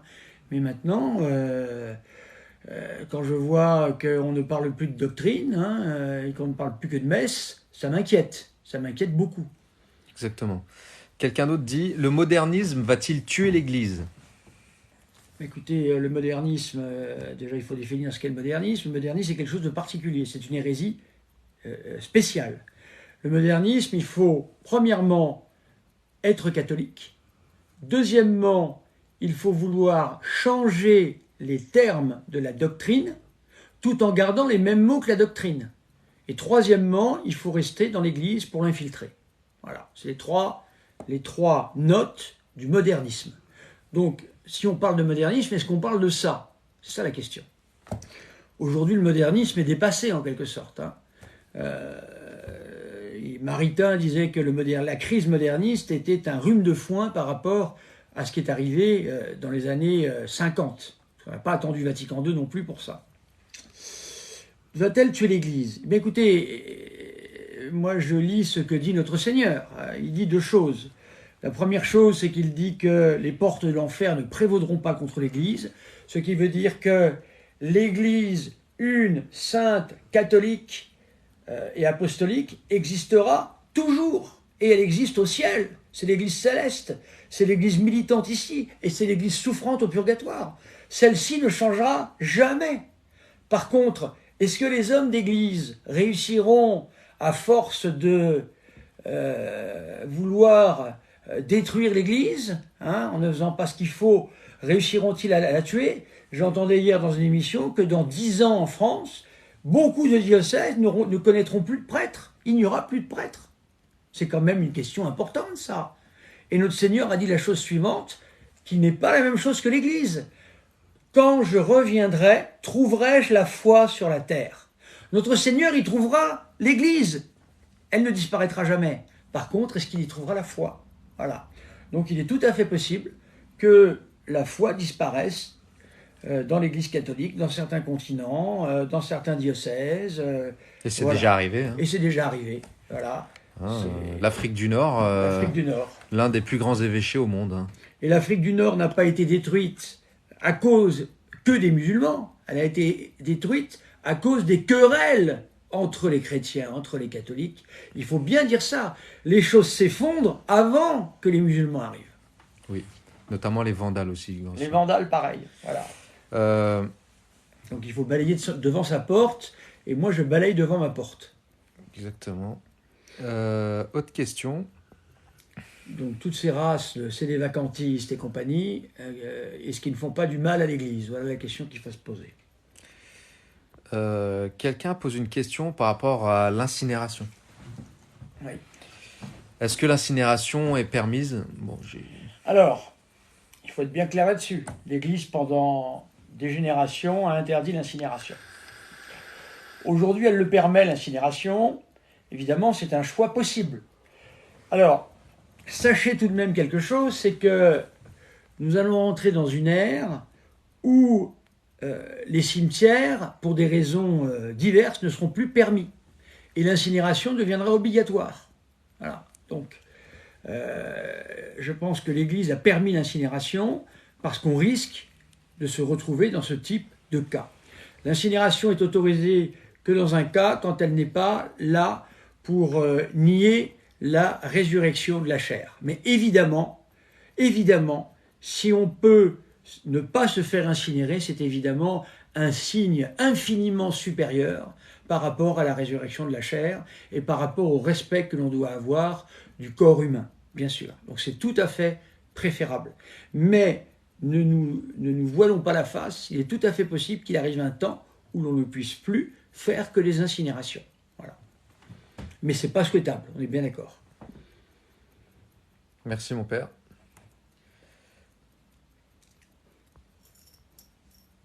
En tant que laïc, où pouvons-nous nous former pour avoir une bonne doctrine sur Paris? Écoutez, moi je donne des cours de doctrine tous les samedis matins, si ça vous intéresse. Voilà. J'ai un catéchisme pour adultes à 11h15, tous les samedis matins, en dehors des vacances, sur ma paroisse. La formation dans les instituts Ecclésiadei est excellente. Voilà. Le Bon Pasteur, Fraternité Saint-Pierre, le Christ Roi, Chéméré. Voilà, hein, tout ça c'est excellent. Donc toutes ces choses-là sont très très bonnes. Voilà, il n'y a pas de problème. Il faut dans la mesure des possibles éviter aujourd'hui la Fraternité Saint-Pédis, parce que moi je n'ai plus confiance après ce qui s'est passé avec Benoît XVI. Voilà, c'est mon avis. Mais il y a tout de même un certain nombre de lieux où on peut se former assez sérieusement. Voilà. Après, il y a des bons prêtres diocésains qu'il faut découvrir et qui donnent de bons cours de catéchisme. Voilà.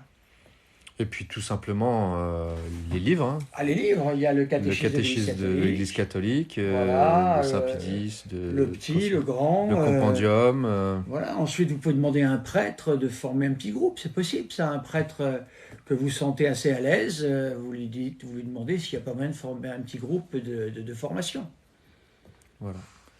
Merci mon père. Mais favorisez surtout les groupes qui restent fidèles à l'Église catholique. Il vaut mieux aller au Bon Pasteur que d'aller à la Fraternité Saint-Pédis. Voilà. Alors, la communion à la main, est-ce péché? Absolument pas. Alors, je vais m'expliquer là-dessus. Pareil, il faut être clair sur les termes. Jusqu'au XIIe siècle, dans l'Église catholique, on a communié dans la main. Vous avez un père de l'Église qui dit, je crois que c'est Saint Clément, qui explique que pour communier, tends ta main, reçois l'hostie, comme si c'était un tabernacle vivant, etc.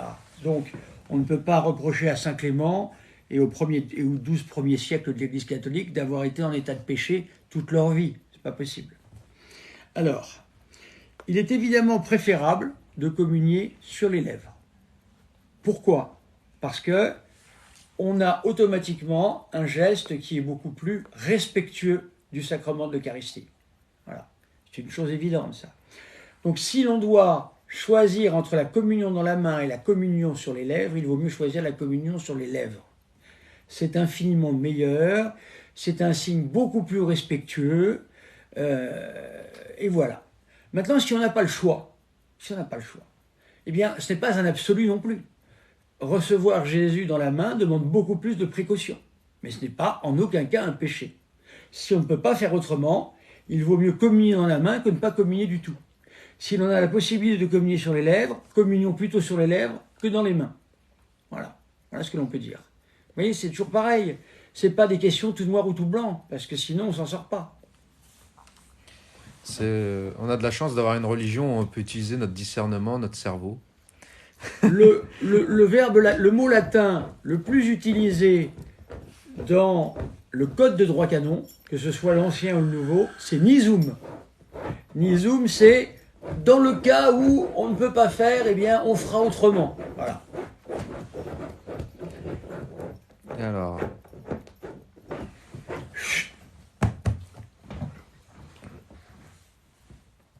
Je vais d'arrêter mon chien. le chien qui fait un peu de bruit, mais Qui veut dormir. ouais, il fait comme chez lui, il est chez lui. Hein. Ah oui, bonne raison. Donc oui, le corps du Christ est sacré. Oui, alors c'est sûr, on reçoit la communion plus qu'on ne la prend, donc c'est vrai que c'est un geste plus révérentiel, mais voilà, ne soyez pas... Attention, le contact que nous avons avec la main, faites un peu de philosophie aussi, un peu de théologie, le contact que nous avons avec la main, c'est pas le corps du Christ. Le contact que nous avons avec la main, ce sont les accidents, c'est-à-dire les accidents du pain que nous touchons. C'est pas le corps du Christ. Il faut se souvenir de ça tout de même. Si le bon Dieu a fait ça comme ça, c'est qu'il y a une raison. Donc lorsque vous touchez une hostie consacrée, Jésus est vraiment, réellement, substantiellement présent, comme le dit le Concile de Trente, et le reprend le catéchisme de l'amour. Voilà, voilà, c'est-à-dire le catéchisme du Concile de l'amour. C'est vraiment notre Seigneur Jésus-Christ qui est présent. Mais attention, ce n'est pas une présence d'ordre physique. Donc vous êtes en contact avec les accidents du pain lorsque vous communiez. C'est important aussi, voyez-vous, de réfléchir. Merci mon père. Alors, il y en a plein des questions, il y en a plein.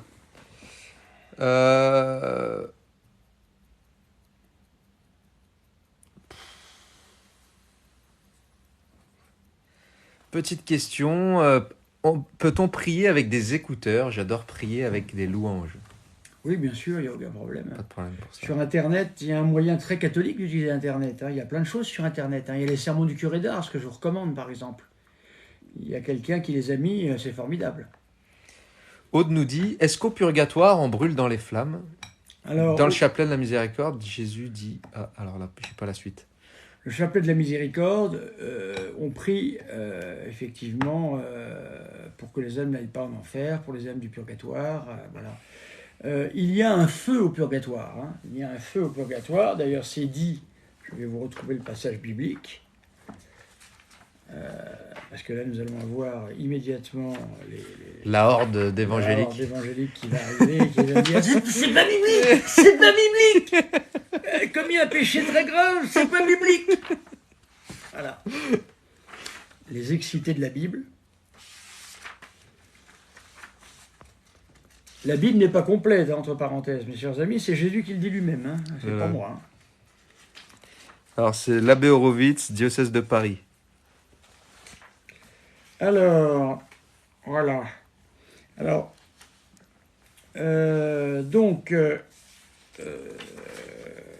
preuve scripturaire. Donc évidemment ça, comme ça n'intéressait pas notre ami Luther, il l'a jeté. 2 Maccabées 12, 42, 46. Mais comme ça l'intéressait pas, il a mis ça à la poubelle. C'était reçu depuis, Depuis depuis 15 4000 ans. 4000 ans. Depuis 4000 ans, pardon. Voilà, il l'a acheté à la poubelle. Tout est normal, tout va bien, rassurez-vous. Cet homme est formidable. Alors, nous avons Matthieu 12, 32, voilà, sur le purgatoire. Pour quiconque dira une parole contre l'Esprit Saint, il n'y aura pas de pardon ni dans ce monde, ni dans le monde à venir. Donc le monde à venir, c'est pas le ciel, c'est pas l'enfer. Donc c'est un autre lieu. Et ce lieu, c'est évidemment le purgatoire. Ensuite, nous avons évidemment Saint Augustin, mais ça n'intéresse pas nos amis évangéliques, puisqu'ils sont beaucoup plus intelligents que Saint Augustin. Ce sont des gens qui sont bibliques. Ensuite, alors ça c'est très important, voilà, j'ai donné une citation ici. Saint Paul déclare dans la première aux Corinthiens 3, 12, 15, « L'ouvrage du prédicateur de la foi qui construit sur le fondement qu'est le Christ mais emploie du bois, du foin et de la paille, c'est-à-dire fournit du mauvais travail, n'aura pas de solidité quand il sera éprouvé par le feu au jour du Seigneur. » 5, 15. Voilà. Celui dont l'ouvrage brûlera sera puni. Toutefois, lui-même sera sauvé comme à travers un feu. Voilà. Donc, vous voyez qu'il y a des preuves bibliques de l'existence du purgatoire. Et oui, vous n'avez pas acheté assez avec Maccabée, il aurait fallu en acheter d'autres. Et vous voyez en plus que, eh bien, on passe comme à travers un feu. Donc il y a bel et bien un feu au purgatoire. Le feu est-il physique ou est-il de glace? Alors ça, en tout cas, ça brûle. Il y a quelque chose qui brûle. Mon père, il semble qu'il y ait une incompréhension sur les accidents dont vous avez parlé par rapport à l'Eucharistie. Est-ce que vous pouvez réexpliquer? Quand le prêtre dit la messe, il a devant lui les oblats. Les oblats, c'est-à-dire le vin, qui est du vin non consacré, et les hosties, qui sont du pain non levé. Le prêtre va dire les paroles de la consécration sur le pain et sur le vin. À partir de ce moment-là, eh bien, ce ne sera plus du pain, quant à sa substance, mais ce sera, c'est-à-dire ce que l'on ne voit pas, ce sera le corps du Seigneur. Voilà, vraiment, réellement, substantiellement, notre Seigneur est présent dans l'Eucharistie. Dans la substance, la transsubstantiation, c'est-à-dire le changement de substance. La substance, c'est ce qu'on ne voit pas. Sub stare en latin, sous ce qui se voit. Voilà, sous ce qui se tient, la substance. Ça ne se voit pas, la substance. Donc ça veut dire que dans l'hostie consacrée, il reste les accidents du pain sans la substance du pain.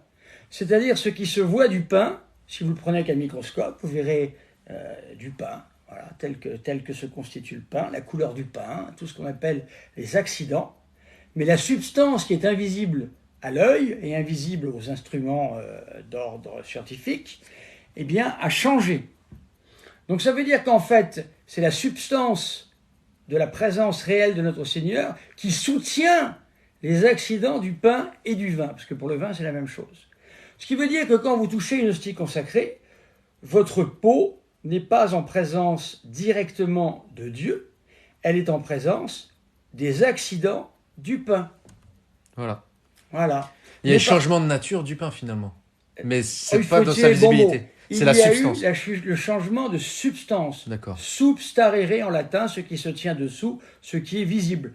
Donc en fait, ce qui a été changé n'est visible, comme le dit saint Thomas d'Aquin, que par les yeux de la foi. Sans les yeux de la foi, vous ne voyez pas. D'accord. Voilà.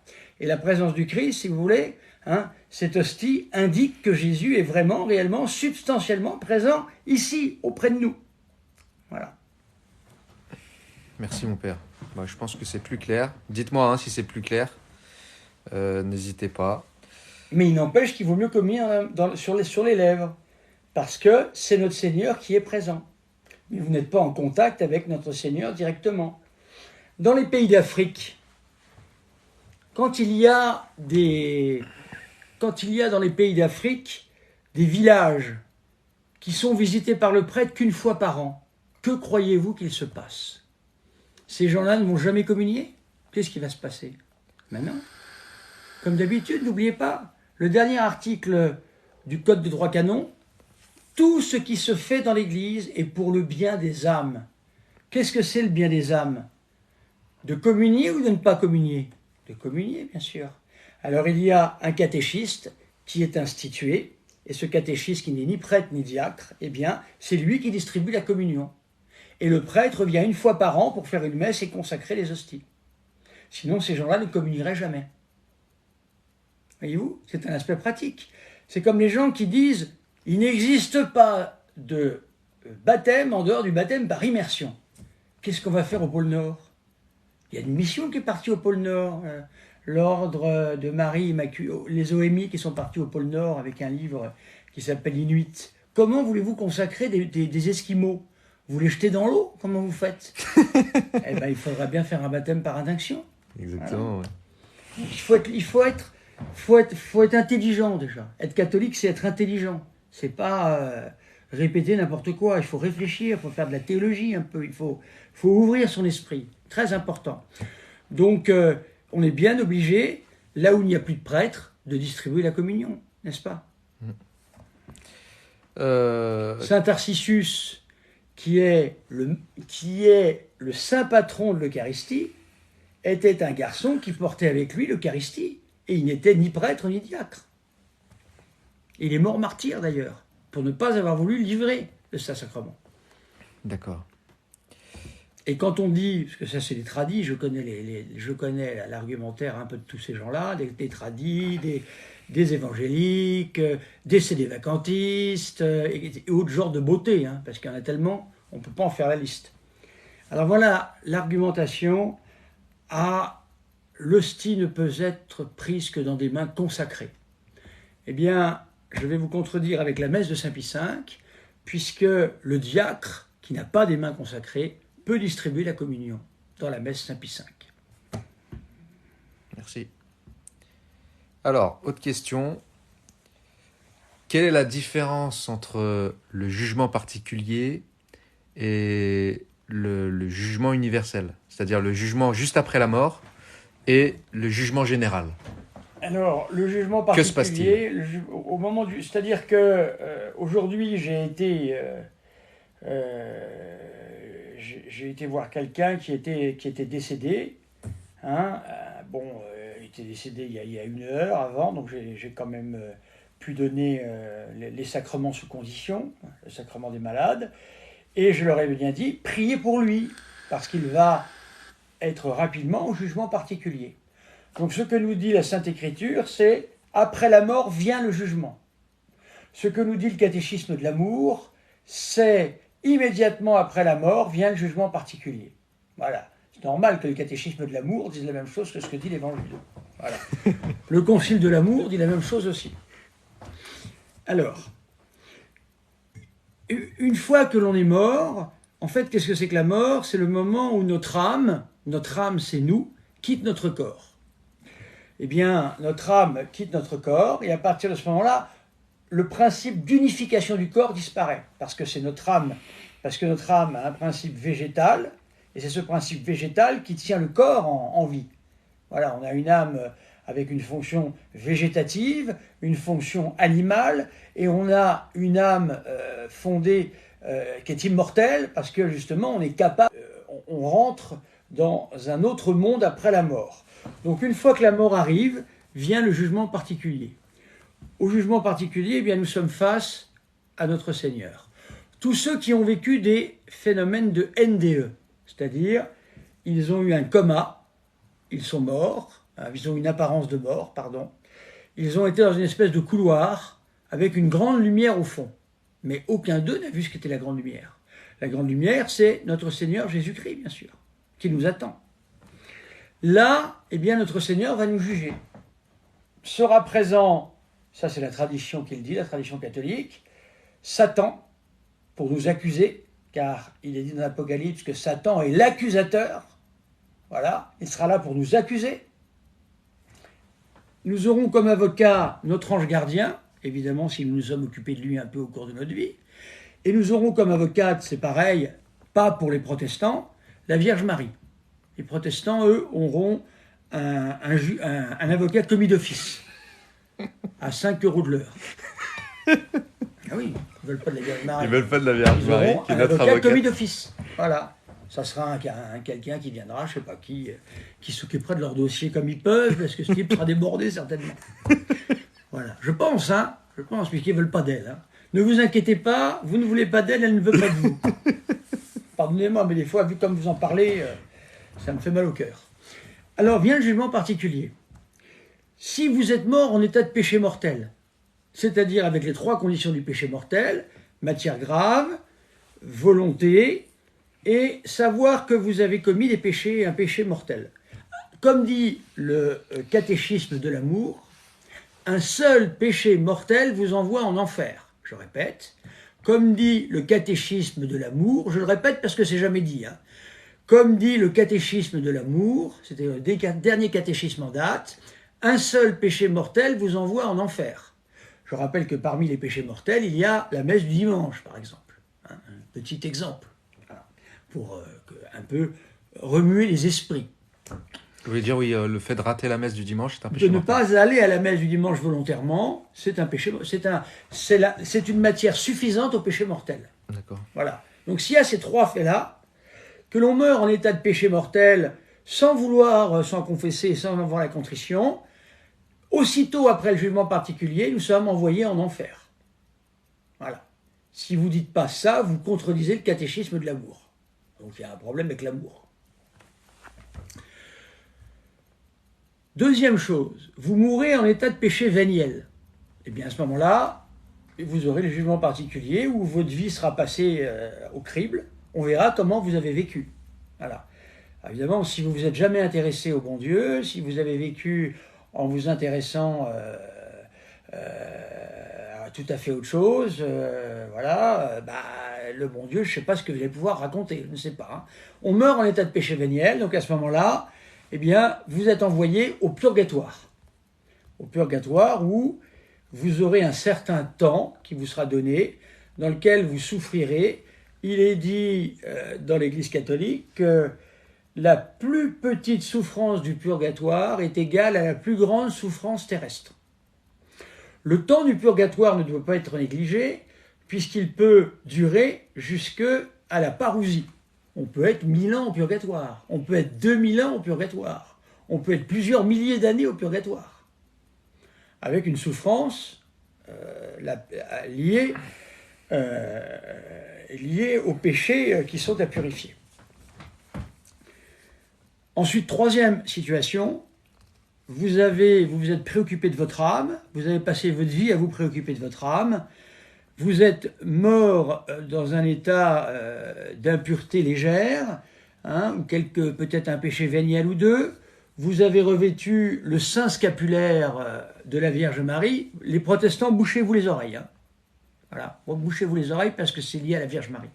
Le scapulaire qui nous permet de sortir, selon les promesses de la Vierge Marie, le samedi suivant notre entrée au purgatoire. Voilà, sauf pour les protestants, avec leur avocat commis d'office.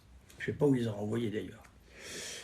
Donc le scapulaire nous permet également d'éviter l'enfer, si on a une vie chrétienne normale. Voilà. Donc là, nous pouvons faire du purgatoire, et ensuite, eh bien, nous entrerons un jour au ciel.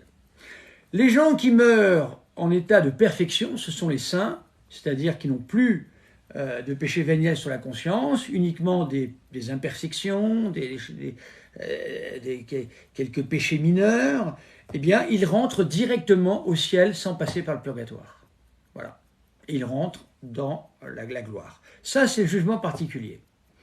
Quand notre Seigneur reviendra, eh bien, il y aura le jugement général. C'est-à-dire que notre Seigneur nous dit dans l'Évangile, tout ce que vous avez dit en secret à l'oreille d'une personne sera dévoilé devant le monde entier. C'est ça que ça veut dire. Ça veut dire qu'en fait, eh bien, au jugement particulier, vous rendez des comptes pour vous-même, mais au jugement général, vous devrez rendre des comptes par rapport aux personnes à qui vous avez fait du mal, et les personnes qui vous ont fait du mal devront rendre des comptes par rapport à vous. Et toute justice sera rendue à ce moment-là. Tout ce que nous souffrons là, eh bien, disparaîtra. Il est dit d'ailleurs une chose très intéressante, c'est dans la Somme théologique, voilà, hein, je rappelle que saint Thomas d'Aquin est le docteur commun, il est dit dans la Somme théologique, j'ai lu ça cette semaine aussi, dans les derniers volumes, que l'une des récompenses des élus sera de voir la peine des damnés en enfer. Saint Thomas d'Aquin. Voilà. Pourquoi? Parce que toute justice régnera. On ne pourra pas dire ça c'est injuste. Non, c'est la justice de Dieu qui régnera à ce moment-là. Donc cette justice aura été rendue de manière particulière, cette justice aura été rendue de manière générale, les peines auront été attribuées, et à partir de ce moment-là, eh bien, viendra le monde nouveau. L'enfer restera l'enfer pour l'éternité, on ne sort jamais de l'enfer, le purgatoire disparaîtra, et l'humanité sera transfigurée avec les bienheureux. Voilà. C'est ce qu'enseigne l'Église. Toujours dans son catéchisme de l'amour. Hein.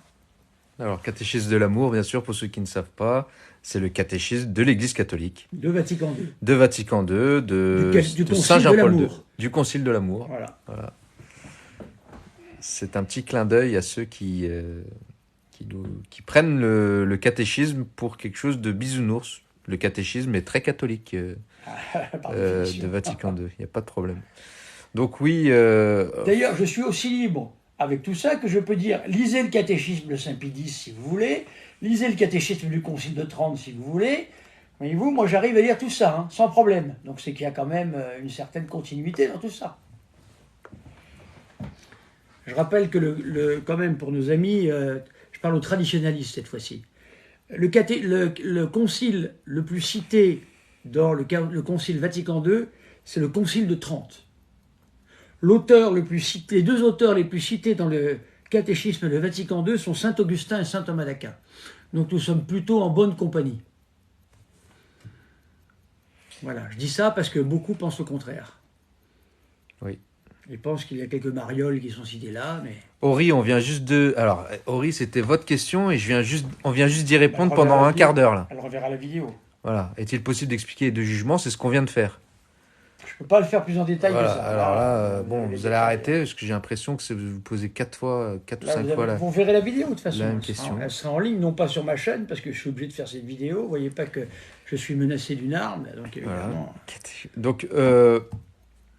voilà. Donc, certaines personnes, bien sûr, les gens sont d'accord avec ce que vous dites la plupart du temps. D'autres s'en offusquent un petit peu. D'autres sont terrifiés. Ils ont raison d'être terrifiés. Ils ont raison d'être terrifiés. Ce sont les meilleurs. Ce sont les meilleurs. La sainte crainte de Dieu est très saine. Oui. La terreur évite l'enfer.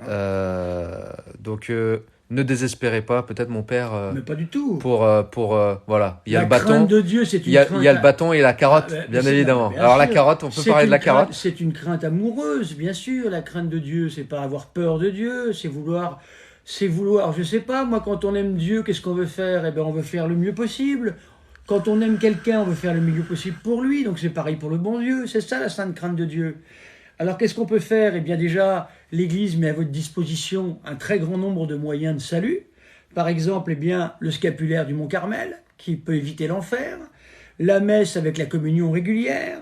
Si on est divorcé ou marié, qu'on ne peut pas communier, eh bien, on fait une communion spirituelle.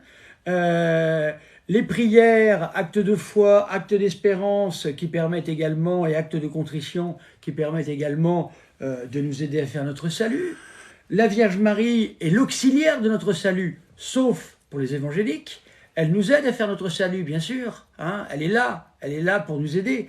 Il existe une consécration que l'on peut faire, la consécration de Saint-Louis de Montfort.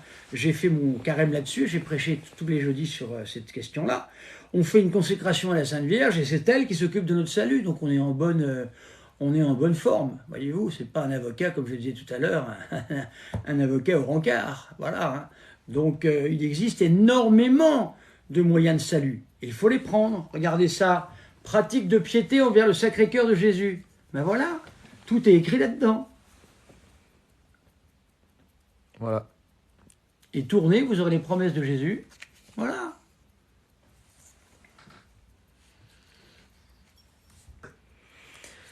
Donc, mon père, je veux vous remercier du plus profond de mon cœur pour toutes ces choses, tous ces enseignements. Je vois des commentaires de personnes qui à qui ça a secoué l'âme un petit peu et qui se rendent compte en fait de leurs péchés, de leurs manquements. Je voudrais leur dire en fait qu'ils surtout ne désespèrent pas. Bien sûr. S'il y a parmi vous des chrétiens endormis qui n'avaient pas forcément de connaissances sur le catéchisme, sur la doctrine Réveillez-vous. de l'Église catholique, bien évidemment, il n'est pas trop tard. Bien Il n'est jamais trop évidemment, tard, écoutez. voilà, la meilleure manière de revenir, eh bien, c'est déjà d'avoir pris conscience de notre péché. En quelque sorte, être chrétien, c'est ça aussi. Ça veut dire qu'on se reconnaît pécheur face à Dieu. Et ce que je vous conseille, bien sûr, c'est de faire cet examen de conscience. Si vous êtes déjà baptisé, que vous êtes déjà communié, etc., commencez par un véritable examen de conscience, vous rendre compte peut-être de tous ces manquements, les noter, faire une très bonne confession avec un prêtre, un bon prêtre, et puis vous serez de retour comme une page blanche dans l'église, et puis vous allez pouvoir reprendre votre vie chrétienne paisiblement, avec toutes les grâces qu'il faut. Donc surtout ne désespérez pas, hein. Le bon Dieu ne veut qu'une chose, c'est votre salut. Mais Oui, c'est à vous de le vouloir aussi. il le veut plus que nous-mêmes Il le d'ailleurs. veut plus que nous. C'est le problème, c'est pas lui, c'est nous. Hein. Ouais.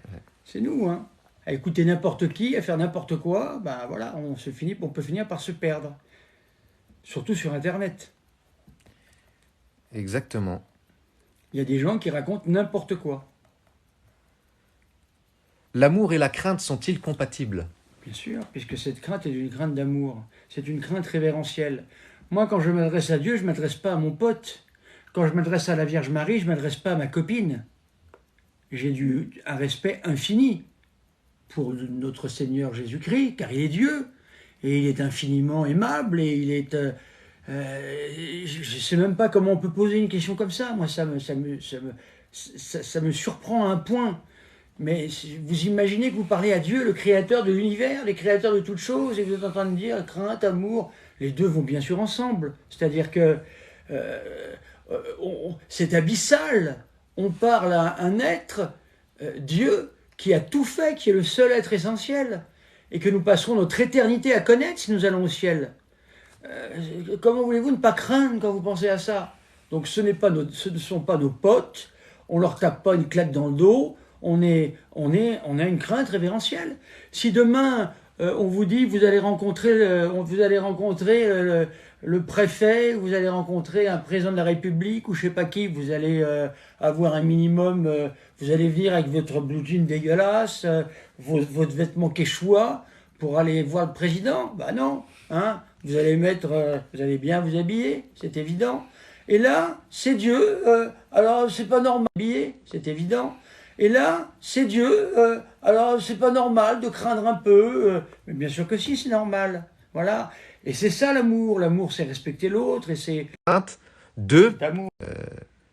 Mais ce qui vous ferait du bien à ceux qui sont vraiment décidés à essayer de devenir catholiques, c'est de faire une retraite en monastère quelques jours et puis de voir un moine qui vous fasse un peu de catéchisme. Hein. Vous pouvez aller à Faucombault, vous pouvez aller à Solesmes, vous pouvez aller, voilà, des bons monastères. Solesmes n'est pas très loin de Paris, Faucombault non plus. Un peu plus loin, mais voilà. très bien. Puis il y a des religieux qui sont spécialisés là-dedans, hein. Les religieux de Chéméré, par exemple, qui sont tout à fait bien pour ce genre de choses. Ceux qui ont besoin d'adresses de monastères, qui nous laissent un message privé, et je donnerai... Comment on prend soin de son ange gardien? Déjà, voilà, il faut commencer avec ça déjà. Ensuite, le bon Dieu nous aime tellement qu'il nous a mis un ange pour nous aider. Matériellement, bien sûr, mais spirituellement aussi. Donc il faut le prier tous les jours pour qu'il nous aide à faire les bonnes rencontres, qu'il nous aide même au niveau matériel. Hein, il peut nous aider. Moi, je connais des amis, des gens qui avaient un certain âge, ils étaient en voiture, ils étaient en train de réciter le chapelet. Ils avaient une grande dévotion pour l'ange gardien. Ils étaient sur la voie rapide de l'autoroute. Histoire vraie, hein. Monsieur qui conduisait tombe, crise cardiaque sur le volant. Vous imaginez la situation, hein. La voiture s'est mise toute seule sur la bande d'arrêt d'urgence, à côté d'une borne orange. Voilà. L'ange gardien qui a agi. Il y a des milliers de témoignages comme ça. à côté d'une borne orange. Voilà. L'ange gardien, confiance en lui, remettez-lui tous vos soucis, tous vos problèmes. Voilà encore quelqu'un, un être qui a été mis à nos côtés pour nous aider. Le bon Dieu a tout fait. Imaginez quelqu'un qui est dans une tour et qui dit mais comment faire, la tour est en feu, comment faire? Et autour d'elle, il y a l'hélicoptère des pompiers, il y a les pompiers qui attendent en bas, il y a les pompiers qui frappent à la porte. Il y a comment je fais? Bah, tu ouvres aux pompiers, ils vont t'emmener. Voilà. Les catholiques qui auraient quelques craintes par rapport à leur salut ne comprennent pas cette situation-là. Tout est fait pour nous sauver. Voilà. Donc, il peut être bon de faire une petite retraite en monastère. Comment on connaît son ange gardien? Eh bien, on lui parle. On lui parle. Il faut lui parler. Il y a des prières pour ça. Il y a des prières spéciales à l'ange gardien que vous pouvez avoir en tapant sur Internet. Vous tapez prière spéciale à l'ange gardien. Vous allez sur les... Il y a des sites qui sont plus sérieux que d'autres. Aletheia, par exemple, est pas mal. Hein, là, vous aurez des prières aux anges gardiens. Ouais, Aletheia. Ouais. Aletheia. Très bien. Très important, l'ange gardien, hein, parce qu'il sera également votre avocat au jour du jugement. Hein. Si vous avez déjà un commis d'office et que vous avez l'avocat, l'ange gardien ne peut pas être là, qu'est-ce que vous aurez comme avocat? Mon père, moi, c'est une question que je me pose souvent. Là, c'est moi. Est-ce qu'il y a des moyens de savoir si on est absolument en état de grâce? Alors, déjà, il faut comme dit Sainte Jeanne d'Arc, hein, il y a un inquisiteur qui pose une question à Sainte Jeanne d'Arc pour pouvoir justement l'accuser d'hérésie. Il pose cette question à Jeanne d'Arc, êtes-vous en état de grâce? Voilà la réponse de Sainte Jeanne d'Arc. Si je n'y suis pas, que Dieu m'y mette, et si j'y suis, que Dieu m'y garde. Donc il n'y a aucun moyen concret de savoir si on est en état de grâce. Par contre, il y a des moyens de savoir si on est en état de péché mortel. Parce qu'on est en état, on fait son examen de conscience, et là on sait si on a commis un péché mortel qui demande nécessairement de se confesser. Donc le fait d'avoir dans sa conscience un péché grave, c'est le moyen de savoir qu'on est... on a des chances d'être en état de péché mortel. Très bien. Et donc là, il faut aller s'en confesser. C'est pour ça qu'il est important d'aller se confesser régulièrement, parce que si vous ne vous confessez pas régulièrement, vous ne saurez jamais quand est-ce que vous serez en état de péché mortel. Très bien. Mais par contre, il y a des saints qui ont reçu une prémonition de Dieu particulière, leur disant que leur salut était garanti. Mais c'est arrivé quelquefois à des saints. Et si on a oublié nos péchés, comment faire? Tout péché oublié lorsque l'on se confesse est automatiquement pardonné. Voilà. C'est parce qu'il n'y a pas la volonté, en fait, C'est d'avoir... ça. Voilà, le bon Dieu, il est bon quand même. Hein, et... Il peut nous sauver, C'est pas un sadique, le bon Dieu. Il peut nous sauver, le bon Dieu. C'est nous qui avons des problèmes. On ne veut pas ouvrir aux pompiers. On est dans l'incendie, on ne veut pas ouvrir aux pompiers. Qu'est-ce que je dis? Alors, il y en a qui disent que c'est trop difficile de se confesser à un prêtre. Bah, vous savez, on a quelqu'un dans notre vie spirituelle qui s'appelle le démon. Et le démon est sans cesse en train de nous montrer qu'on a une haute montagne à passer. Et en fait, ce n'est pas une haute montagne, c'est une toute petite butée, simplement. Voilà.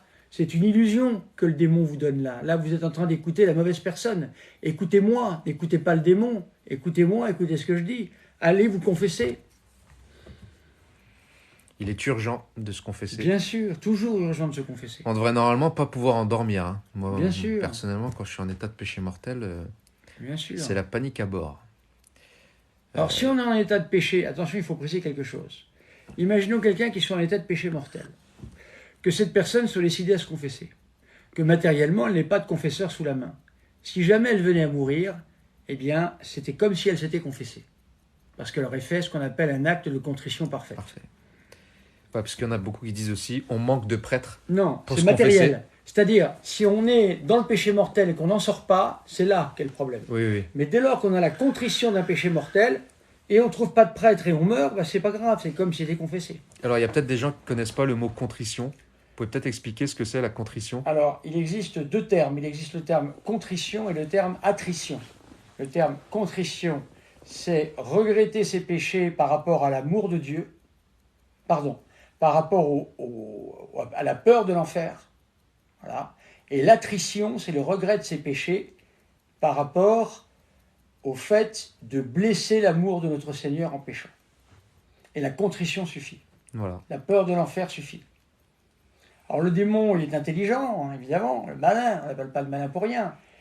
Il a fait en sorte, depuis les années 50-60, qu'on ne parle plus de tout ça. Vous voyez ?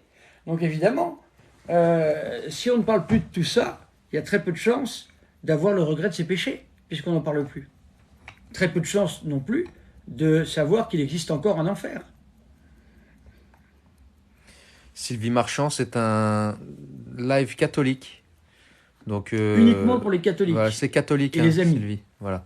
Donc, si vous n'êtes pas content avec la doctrine catholique, Voilà. contente avec la doctrine catholique, allez-vous-en. Il n'y a pas de problème. Voilà. Hein, on n'est pas en train de s'inventer une vie ici. On est en train de parler de la doctrine de l'Église de Dieu. Les fâcheux dehors. Voilà, les fâcheux... Dehors. Ici, on admet que les amis. Voilà. Les autres, il y a plein de lives pour vous. Mais il n'y a que ça, il n'y a que ça, il n'y a que ça. Exactement. D'ailleurs, mon père, pour rassurer aussi certaines personnes, en effet, le prêtre, donc soyez rassurés, le prêtre ne peut en aucun cas divulguer vos péchés. Si le prêtre divulgue un seul péché d'une manière ou d'une autre, eh bien, il a une condamnation d'excommunication la plus sévère qui existe dans l'Église et qui ne peut être levée que par le pape lui-même. Voilà. Donc il est excommunié. Donc moi, si je peux vous donner un petit conseil, lorsque vous confessez, moi je me rappelle, la première confession que j'ai eue également, j'étais très gêné. Mais c'est très libérateur.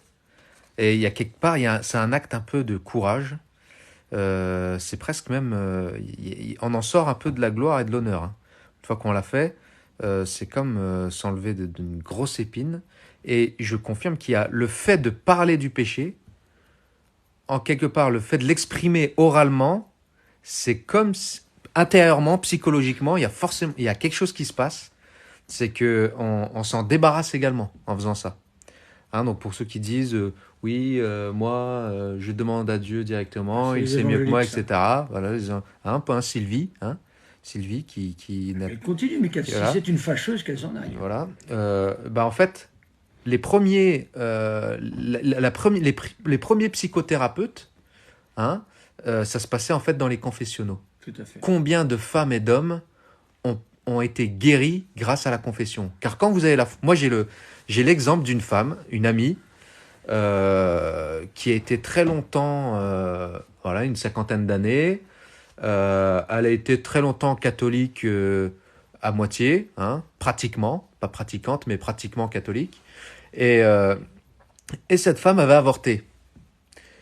Et en fait, elle a regretté cet avortement. Ça l'a touché énormément toute sa vie, en fait. Et lorsqu'elle est revenue à l'église, eh bien, c'est la confession qui l'a guérie. Pourquoi ? Parce que avec la foi, le fait d'avoir confessé ce péché mortel, eh bien, elle était sûre et absolument sûre que Dieu lui avait pardonné. Et elle n'a pas le droit de penser le contraire. Donc, même si les remords revenaient à elle, ce serait péché contre Dieu, contre sa charité notamment. Et donc, ça l'a guéri. Voilà. Alors, bien sûr, ça doit sûrement être dans un petit coin de sa tête, bien évidemment. Mais Dieu lui a pardonné. Et c'est de foi que d'être sûr que Dieu nous a pardonné. Une fois qu'on est sorti du confessionnal, le péché n'existe plus. Je peux vous dire que ça guérit des gens. Ça a guéri, il y a même des plus gros criminels. Ça a guéri, il y a même des plus gros criminels pourraient devenir aussi très décourageants. On peut se dire, je suis foutu... on peut perdre l'espérance, j'y arriverai jamais. C'est ça que le démon nous dit. Il essaie de nous faire croire ça. Tu es nul, tu n'y arriveras pas, bon sang, c'est trop dur. Mais qu'est-ce que c'est que cette religion ? Tu n'y arriveras pas. Qu'est-ce que c'est décourageant ? Mais regarde, c'est quoi cette vie ? Etc., etc. Eh bien non. bah, dès que le démon vient à vous comme ça, faites-lui un gros bras d'honneur. Voilà, faites-lui un gros bras d'honneur parce que vous avez la capacité de lui dire non. Voilà, vous êtes maître à bord. Vous êtes les patrons de votre âme. Et vous pouvez agir, en fait. Donc, soyez forts, n'ayez pas peur de vous confesser. En vous confessant, faites comme si c'était Dieu que vous aviez en face de vous. Vous fermez les yeux, moi je ferme les yeux, j'y ai le prêtre à côté, je fais comme si c'était... J'imagine Dieu en face de moi, parce que c'est Dieu de toute façon qui va agir. Le confessionnal. Le confessionnal. Et puis, je confesse. Et puis ensuite, je fais abstraction, faites abstraction de votre environnement, de ce que pense le prêtre, ou ce qu'il pourrait penser. Ils en voient, mais des dizaines et des dizaines. Le prêtre, il pense rien. Il en a vu, il en a entendu, il en a entendu et entendu. Il vérifie qu'il y a bien la contrition et qu'il y a bien le ferme propos, et ensuite il absout, et voilà. Voilà. Donc... Ferme propos, bien sûr, pour expliquer à nos amis ce que c'est. La contrition, c'est le regret du péché qu'on a commis.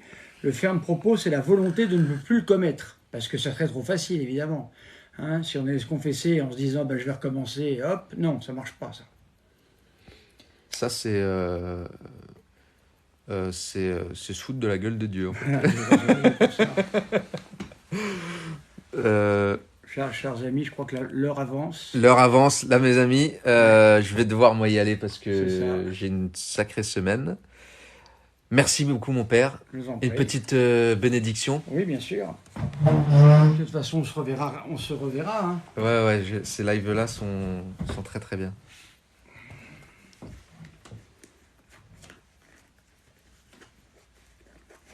Alors, petite bénédiction. Le live sera bien évidemment rediffusé sur ma chaîne YouTube, comme la dernière fois. Hein, donc vous pourrez retrouver tout ce live sur ma chaîne YouTube qui s'appelle également Kabyle Catholique. J'essaierai de la diffuser demain, dans la journée. Demain ou demain soir.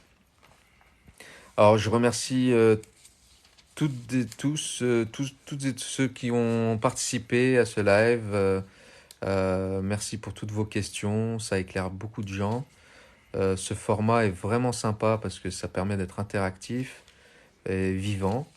Donc voilà, n'hésitez pas, hein, si vous avez des questions, par exemple sur ma chaîne, lorsque la vidéo sera diffusée sur ma chaîne Kabyle Catholique, n'hésitez pas à mettre des sujets en commentaire que vous voudriez qu'on aborde. Comme ça, on pourra profiter pour les mettre en fait à disposition du prêtre et répondre à vos questions. Voilà. Alors, il y a quelqu'un qui dit, mon père, vous nous manquez, mon père, ici dans le sud. La Béorovite, ça a été 15 ans en Côte d'Azur. Et donc, voilà, on vous l'a piqué, il est à Paris maintenant. On vous l'a piqué, on le garde. Voilà, je propose comme prière la fin de la litanie du Sacré-Cœur de Jésus. Vous voyez, c'est important d'avoir des petites prières comme ça. Hein. Quand ça va pas, quand on a envie de prier, hop, on se confie au Sacré-Cœur de Jésus. Voilà, et ça va tout de suite mieux. In nomine Patris et Filii et Spiritus Sancti. Amen. Sancti nominis tuit Domine timorem pariter, et amorem fac nos abere perpetuum, queanumquem tua gubernationem destituis, quos in solidite tue dilixiationis intituis, qui vivis et regnas et secula seculorum. Amen. Amen. Confions-nous à la très sainte Vierge Marie, voilà, pour ceux qui l'aiment. Hein. Pour ceux qui l'aiment. Les autres, dehors les fâcheux. Je vous salue Marie, pleine de grâce, le Seigneur est avec vous. Vous êtes bénie entre toutes les femmes, et Jésus, le fruit de vos entrailles, est béni. Sainte Marie, Mère de Dieu, priez pour nous pauvres pécheurs, maintenant et à l'heure de notre mort. Amen. Le Seigneur soit avec vous, et que Dieu Tout-Puissant vous bénisse, Père, Fils et Saint-Esprit. Amen. Allez dans la paix du Christ. Merci beaucoup, mon père. À la prochaine.